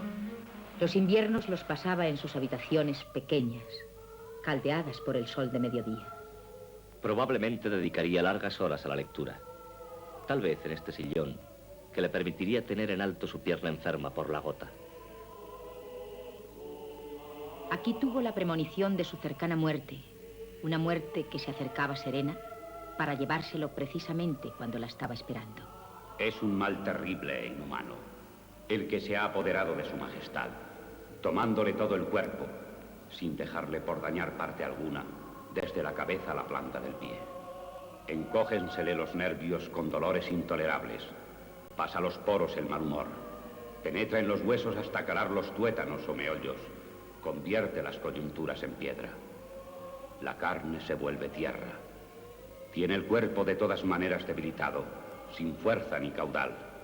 Tiene los pies y las manos como con fuertes prisiones ligados. Los dolores continuos le atraviesan el alma y así su vida es un largo y crudo martirio. Tomando en una mano la candela y en la otra el crucifijo, estuvo un poquito mirando en el Cristo sin hablar. Y luego dio una voz grande que se pudo oír en los otros aposentos diciendo: ¡Ay, Jesús! Y con ella dio el alma a Dios, lo cual no pareció que se pudiese hacer sin milagro, que expirando pudiese dar naturalmente aquella voz tan recia y bien formada, por manera que este glorioso príncipe murió con el dulcísimo nombre de Jesús en la boca. Pasó de esta vida 21 de septiembre, año 1558, habiendo 58 menos 7 meses que nació. Ha muerto Carlos, que fue primero de España y quinto de Alemania. Dicho Carlos de Gante, rey de Germania, Castilla, Aragón, León, 2 Sicilias, Jerusalén, Hungría, Dalmacia, Croacia, Navarra, Granada, Toledo, Valencia, Galicia, Mallorca, Sevilla, Cerdeña, Córdoba, Córcega, Murcia, Jaén, Algarve, Algeciras, Gibraltar, Islas Canarias, Islas de las Indias y tierra firme del mar Océano. Archiduque de Austria, Duque de Borgoña, Lorena, Brabante, Estiria, Corintia, Limburgo, Güeldres, Württemberg, Calabria, Atenas, Neopatria. Nieto que fue del emperador Maximiliano. Padre de su padre Felipe, dicho el Hermoso, y de don Fernando, dicho el Católico. Padre de su madre doña Juana, reina de Castilla. A su muerte, voluntariamente dejaba muchos problemas por resolver de aquel fecundo reinado, tanto español como europeo. Sus descendientes recogían su herencia, pero también todo aquello que él, aun con su previsión del futuro, había tenido que dejar sin resolver. Era el problema de una bancarrota imperial, el problema de un imperio minado en su unidad y definitivamente por el cisma religioso. El reinado de Carlos V se convertía de este modo en un reinado de imposible continuidad.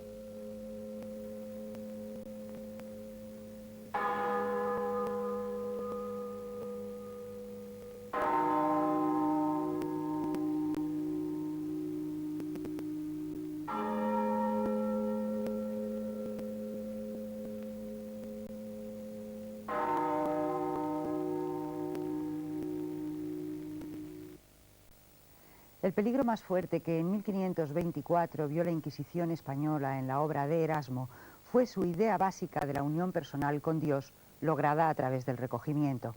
Tal vez porque ello menoscababa el papel de la Iglesia. Tampoco debió agradarle mucho la insistencia de Erasmo en que los laicos conocieran las Escrituras y su necesidad de traducirlas a lenguas vulgares para que esto fuera posible. Erasmistas fueron Luis Vives, Juan de Valdés y a lo mejor también Cisneros, quien le había invitado a ocupar una cátedra en la Universidad de Alcalá, fundada por el propio cardenal. Arias Montano, el estudioso de la Biblia, y el propio Fray Luis de León, es probable que deban algo de su obra a la influencia de Erasmo en nuestro país. Agustino, erudito, estudioso del griego y amigo de Santo Tomás Moro, fue Erasmo un hombre extraordinario. Nunca rompió con la Iglesia católica, a pesar de que se le considera uno de los promotores de la Reforma.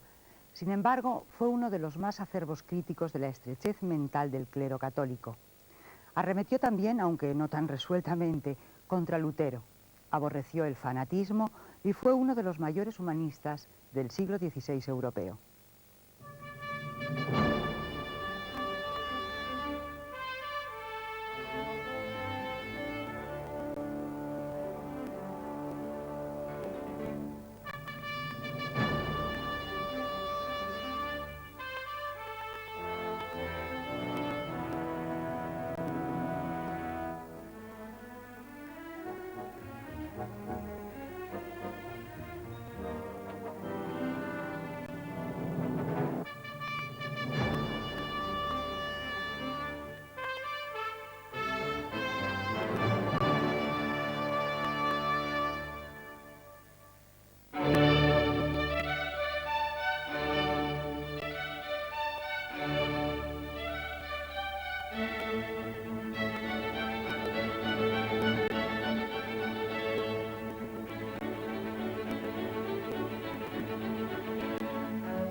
Llama la atención que incluso hoy en día Erasmo siga suscitando gran interés.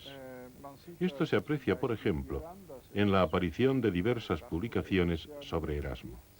Entre otras, destacan una nueva edición latina, de gran rigor científico, en la que han colaborado autores de todo el mundo, una traducción francesa de sus cartas y, por último, una traducción inglesa en la que todavía se está trabajando. Esto en el aspecto puramente científico.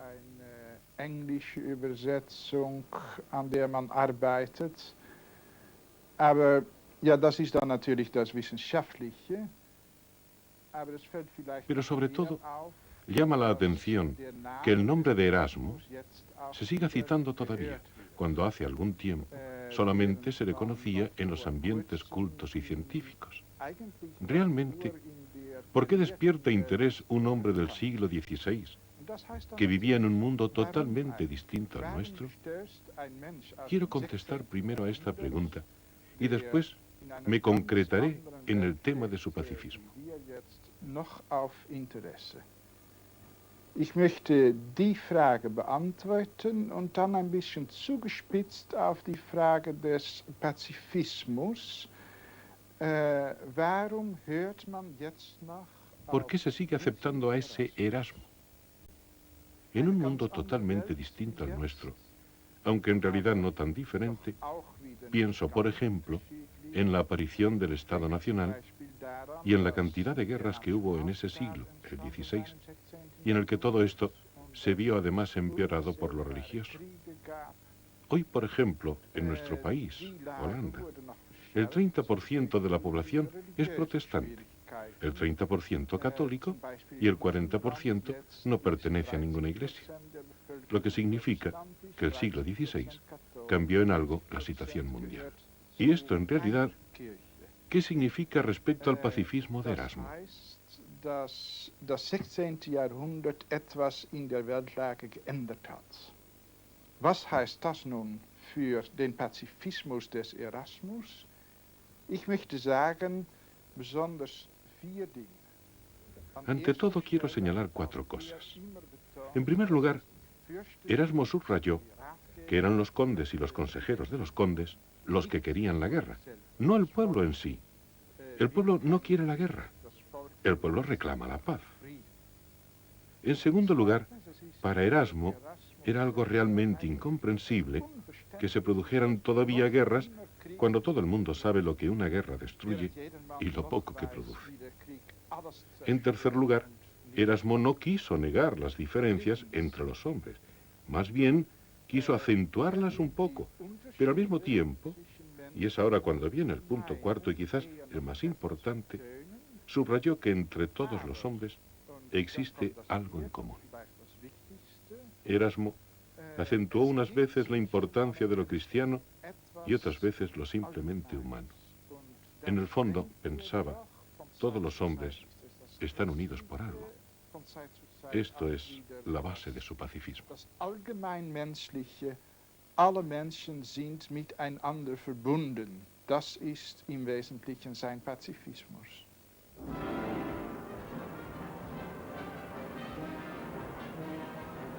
¿Cuál es esta locura? Esta furia de tan tremenda eficacia para el daño que tras haberlo roto todo, disipado, desperdiciado todo, sembró en los humanos pechos tan insaciable furor bélico. Si la costumbre no hubiera primeramente destruido la admiración y luego la conciencia del mal, ¿quién iba a creer que estuvieran dotados de humanamente esos individuos que con disensiones continuas, con pleitos, con las armas en la mano, entre sí se pelean, riñen, alborotan? En fin de cuentas, lo revuelven todo y lo confunden todo, lo sagrado y lo profano, con riñas, con sangre, con matanzas, con ruinas. No existen alianzas, por santas e inviolables que sean, que ellos, enloquecidos y ciegos para su propia destrucción, no alcancen a romper.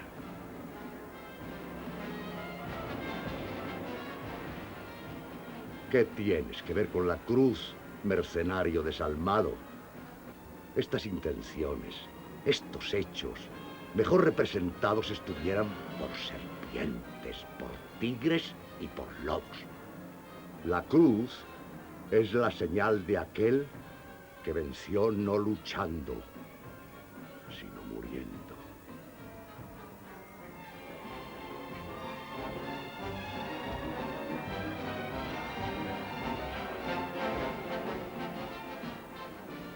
Si la guerra fuera inevitable, condúzcase de tal modo que la inmensa suma de males que trae consigo recaiga sobre la cabeza de quienes la hicieron estallar.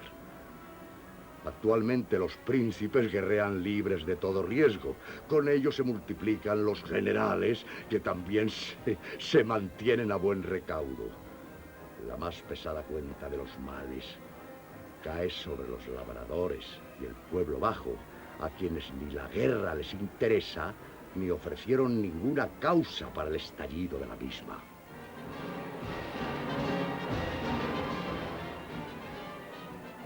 Rotterdam, la hoy gran ciudad portuaria de Holanda del Sur, da apellido a esta voz potente e indignada, capaz de alzarse en la Baja Edad Media contra el absurdo de la guerra. Aquí nació Erasmo en 1469, y aunque han pasado más de 5 siglos, sus palabras parecen escritas hoy. ¿Por qué Erasmo ha permanecido tan grande? Sus esfuerzos políticos fracasaron, su ideal de renovación cultural y cristiana también. El siglo XVI despreció sus aspiraciones de tolerancia y de moderación. Y sin embargo, su nombre sigue sonando. Insuficientemente fuerte para su tiempo, Erasmo fue, como Cicerón dice de César, suave. Suave como concepto enfrentado a la robustez de Lutero, a la agresividad de Calvino o al ardor de Ignacio de Loyola, por citar a 3 de sus más destacados contemporáneos. Pertenecía al grupo de los idealistas absolutos que al propio tiempo eran completamente moderados.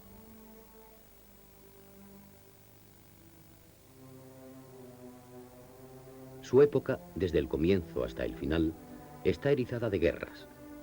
El emperador Carlos V, campeón de la causa católico-romana contra Lutero y los príncipes alemanes. Las continuas revueltas campesinas que asolan Europa. Casi en ningún momento, ni en ningún país de Europa, reinó durante la vida de Erasmo la paz. La guerra de las 2 Rosas en Inglaterra, la batalla de Pavía y el saqueo de Roma en Italia, la guerra contra los turcos en la que se ve implicado todo Occidente, y la voz de Erasmo alzándose sobre las espadas. ¿Puede haber en el mundo una cosa de un precio tan grande que nos lleve a hacer la guerra? La guerra es tan nefasta, tan horrible, que incluso con la excusa de la justicia perfecta, no puede ser aprobada por un hombre de bien. Me parece que no se debe ni siquiera aprobar la guerra que urdimos contra los turcos. Apelo a vosotros, príncipes, de cuya voluntad dependen sobre todo los asuntos del mundo. Decid que la humanidad entera, agobiada por los males que sufre desde hace tanto tiempo, os la demanda con ardor. Apelo a vosotros, sacerdotes consagrados a Dios, a fin de que prediquéis con todas las fuerzas de vuestra alma lo que sabéis que es más agradable a Dios, para que combatáis lo que le horroriza más. Apelo a vosotros, teólogos, predicad el Evangelio de la paz. Apelo a vosotros, obispos, a vosotros, altos dignatarios eclesiásticos. Apelo a vosotros, magistrados y poderosos de la tierra, que ocupáis la primera fila en el reino. Apelo a todos, para que mostréis cuánto peso tiene en un Estado la unión de todos contra la tiranía de los poderosos. Predicad la paz por la felicidad de todos. Esta empresa es de gran importancia para que argumentos ligeros pudieran retrasarla.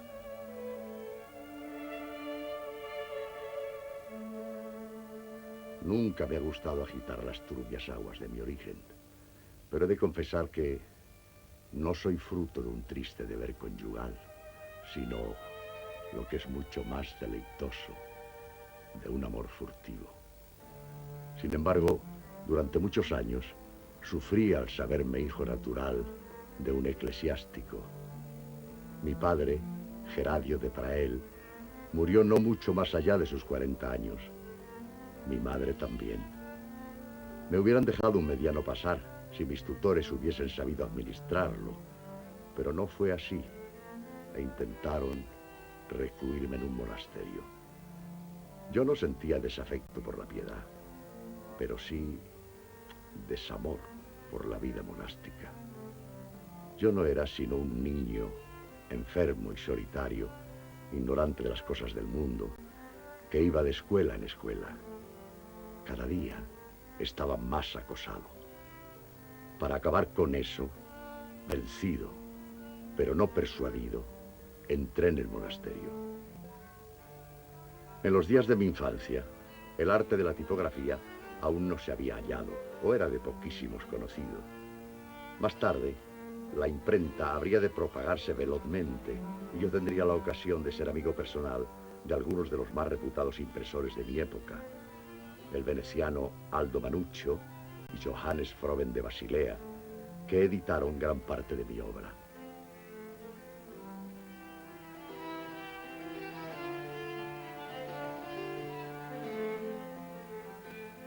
Por cierto que en casa de Froben conocí también al pintor Hans Holbein, y que más tarde habría de ilustrar las páginas de mi discutida obra Elogio de la locura.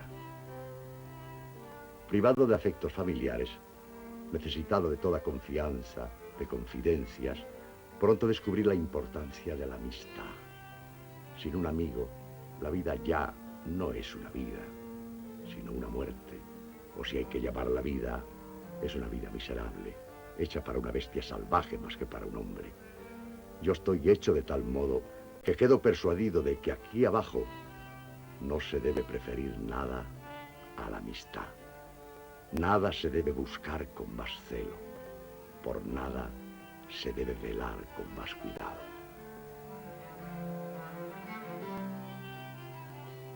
Dicho esto, no puedo evitar el recuerdo de Tomás Moro, el mejor amigo que jamás haya tenido. Son tantas las víctimas de la intolerancia. A él lo decapitaron por no hacerse cómplice del rey Enrique VIII. Después de esta muerte, me parece que yo mismo estoy muerto. Pobre de mí, que conozco demasiado bien la libertad. Pobre de ti, que no la conoces suficientemente. Desde hace mucho tiempo, el mundo me da náuseas. Condeno mis ambiciones pasadas. No deseo sino una cosa: tiempo libre suficiente a fin de vivir todo entero para Dios solo. Entre sus 25 y 30 años, Erasmo recorre Europa a caballo, sin descanso, asentando entre Francia, Inglaterra, Italia y los Países Bajos el imponente despliegue de su personalidad. En Inglaterra he encontrado el clima más agradable y saludable. Qué humanidad y qué erudición, de ninguna manera trivial y común, sino escogida, exacta, antigua, tanto en latín como en griego. Ya no deseo ni siquiera ir a Italia, si no es por las alegrías del viaje. Si conocierais los recursos de Inglaterra, pondríais alas a vuestros pies para acudir aquí, pues para no tocar más que un punto, entre tantos otros, aquí hay ninfas de una belleza divina, encantadoras y graciosas. Existe también una costumbre que no se podría alabar bastante. A cualquier parte que llegues, se te acoge con los besos de todos. Si te vas, te despiden con besos. Regresas, nuevos besos. Van a tu encuentro, intercambio de besos. Se separan de ti, repartición de besos. En fin, de cualquier modo que te traslades, todo está lleno de besos. La pobreza que sufro ha hecho retrasar varias veces mi proyectado viaje a Italia. Esa Italia donde las mismas murallas son profesores más sabios que los profesores de cualquier país. Aquí en París me encuentro abandonada mi suerte, ya que el obispo no me envía el estipendio prometido. Menos mal que en la Sorbona gustan de mis versos y me encargan poemas de circunstancias, madrigales, odas y hasta epitafios que me producen algún beneficio con que cubrir mi infortunio. He de confesar que siento horror por el ayuno y el pescado, y soy muy deudor al vino de Borgoña, porque aunque mi corazón es católico, mi estómago se manifiesta luterano, que me acostumbra a soportar valerosamente la pobreza. Oh, consejo amistoso. Pero la razón que me hace odiar mi pobreza es precisamente que ella me impide ser delicado. Finalmente, Erasmo ve resueltos sus problemas económicos e inicia su viaje a Italia. Su expedición durará cerca de 3 años. Pasará los Alpes a caballo, atravesará las más bellas provincias y encontrará en ella todo el esplendor del Renacimiento. Siento que Italia se me hace verdaderamente necesaria por 2 cosas.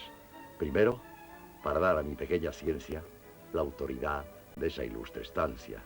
Después, para obtener el grado de doctor en teología. Las 2 cosas son igualmente absurdas. No se cambia de espíritu atravesando el mar, como dice Horacio, y no regresaré con un cabello más sabio. Pero los tiempos son así. En Turín, cuyos habitantes gozan de tan feliz carácter, conseguí el bonete de doctor.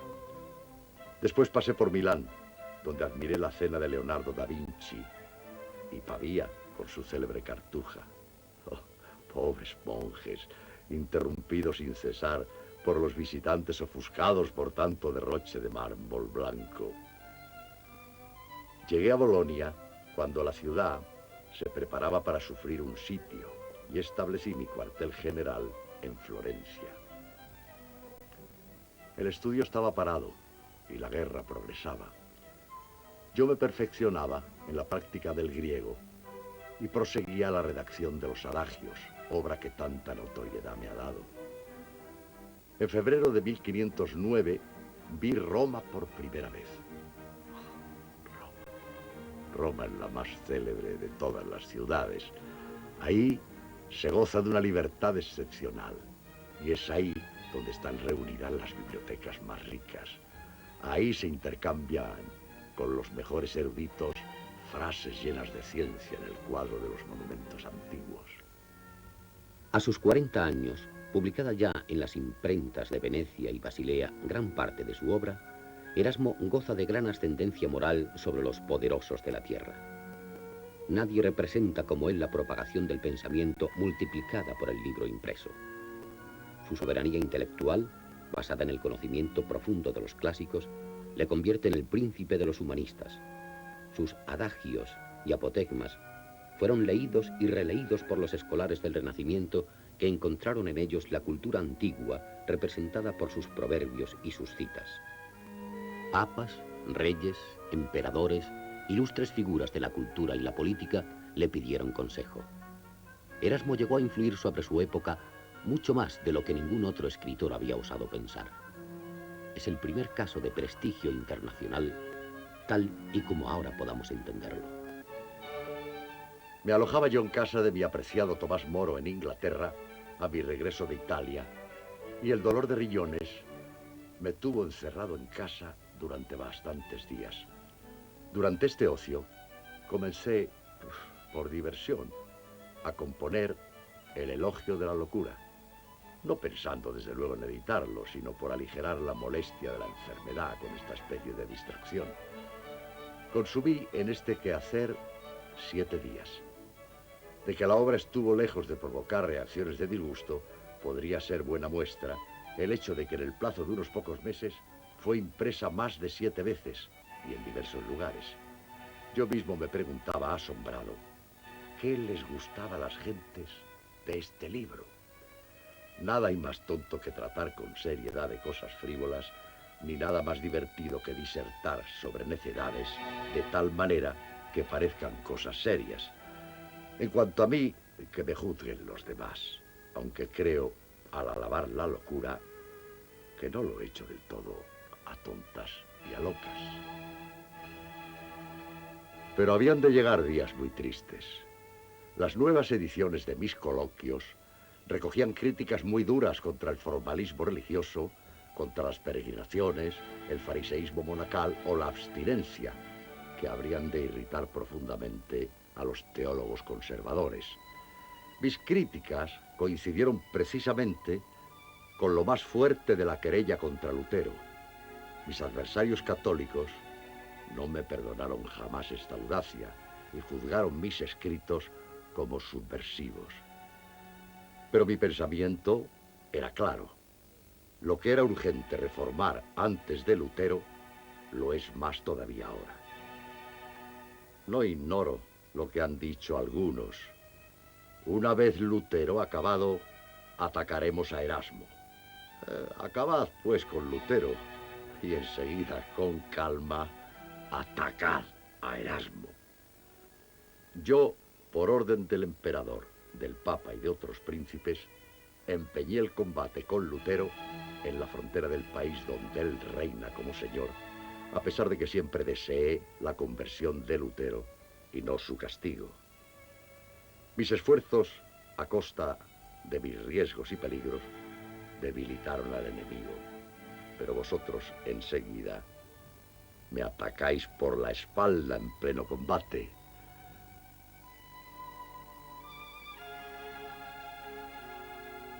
Soporto a esta iglesia hasta que la vea mejor, y la iglesia debe soportarme a mí mismo hasta que yo me haga mejor. También en España los días buenos del erasmismo estaban contados. El ardiente foco erasmista que representaba la Universidad Complutense de Cisneros se debilita. La Inquisición confunde a los partidarios de Lutero con la tolerancia de los discípulos de Erasmo, y sus obras son ferozmente censuradas. Hasta ahora he estado siempre sumergido en trabajos que me han agotado y envejecido. Viejo como me he hecho, he llevado a cabo la tarea de 4 jóvenes robustos. He publicado a Jerónimo, Cipriano, Agustín. Ahora entrego a Crisóstomo, del cual he traducido varios extractos. He hecho lo mismo con Atanasio. He aclarado cantidad de pasajes del Nuevo Testamento recurriendo a los autores griegos. Que mis enemigos lean el índice de mi Nuevo Testamento y comprenderán todo lo que ha hecho este viejo decrépito, tanto para ventaja de las bellas letras como por el progreso de la piedad. Vuelvo a Basilea. Aquí quiero morir. Quiero morir en esta ciudad que todavía quiere acogerme con afecto y que me garantiza la libertad religiosa. Ahora Roma me ofrece el cardenalato, pero yo soy ya un espectador de mi propio fin. Papas, príncipes y emperadores se han acercado a mí con respeto y me han pedido consejo. Pero en qué pocas ocasiones han concedido importancia a mis enseñanzas. Veo claramente el fracaso de mi pacifismo. A menudo me he admirado, no digo de que los cristianos, sino simplemente de que los hombres lleguen a tal punto de locura que pongan tantos esfuerzos, dinero y valor para asegurar su perdición mutua. Todos los poderosos traicionan a la paz.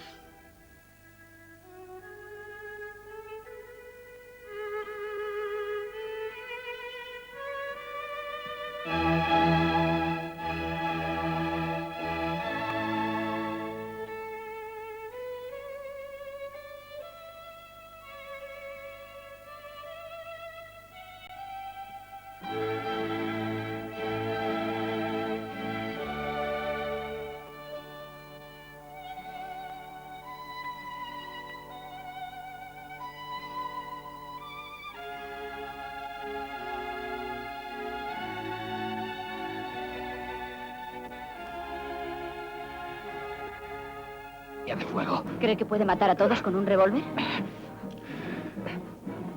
Guárdelo. Son yaquis, paganos en su mayoría, pero algunos han abrazado el...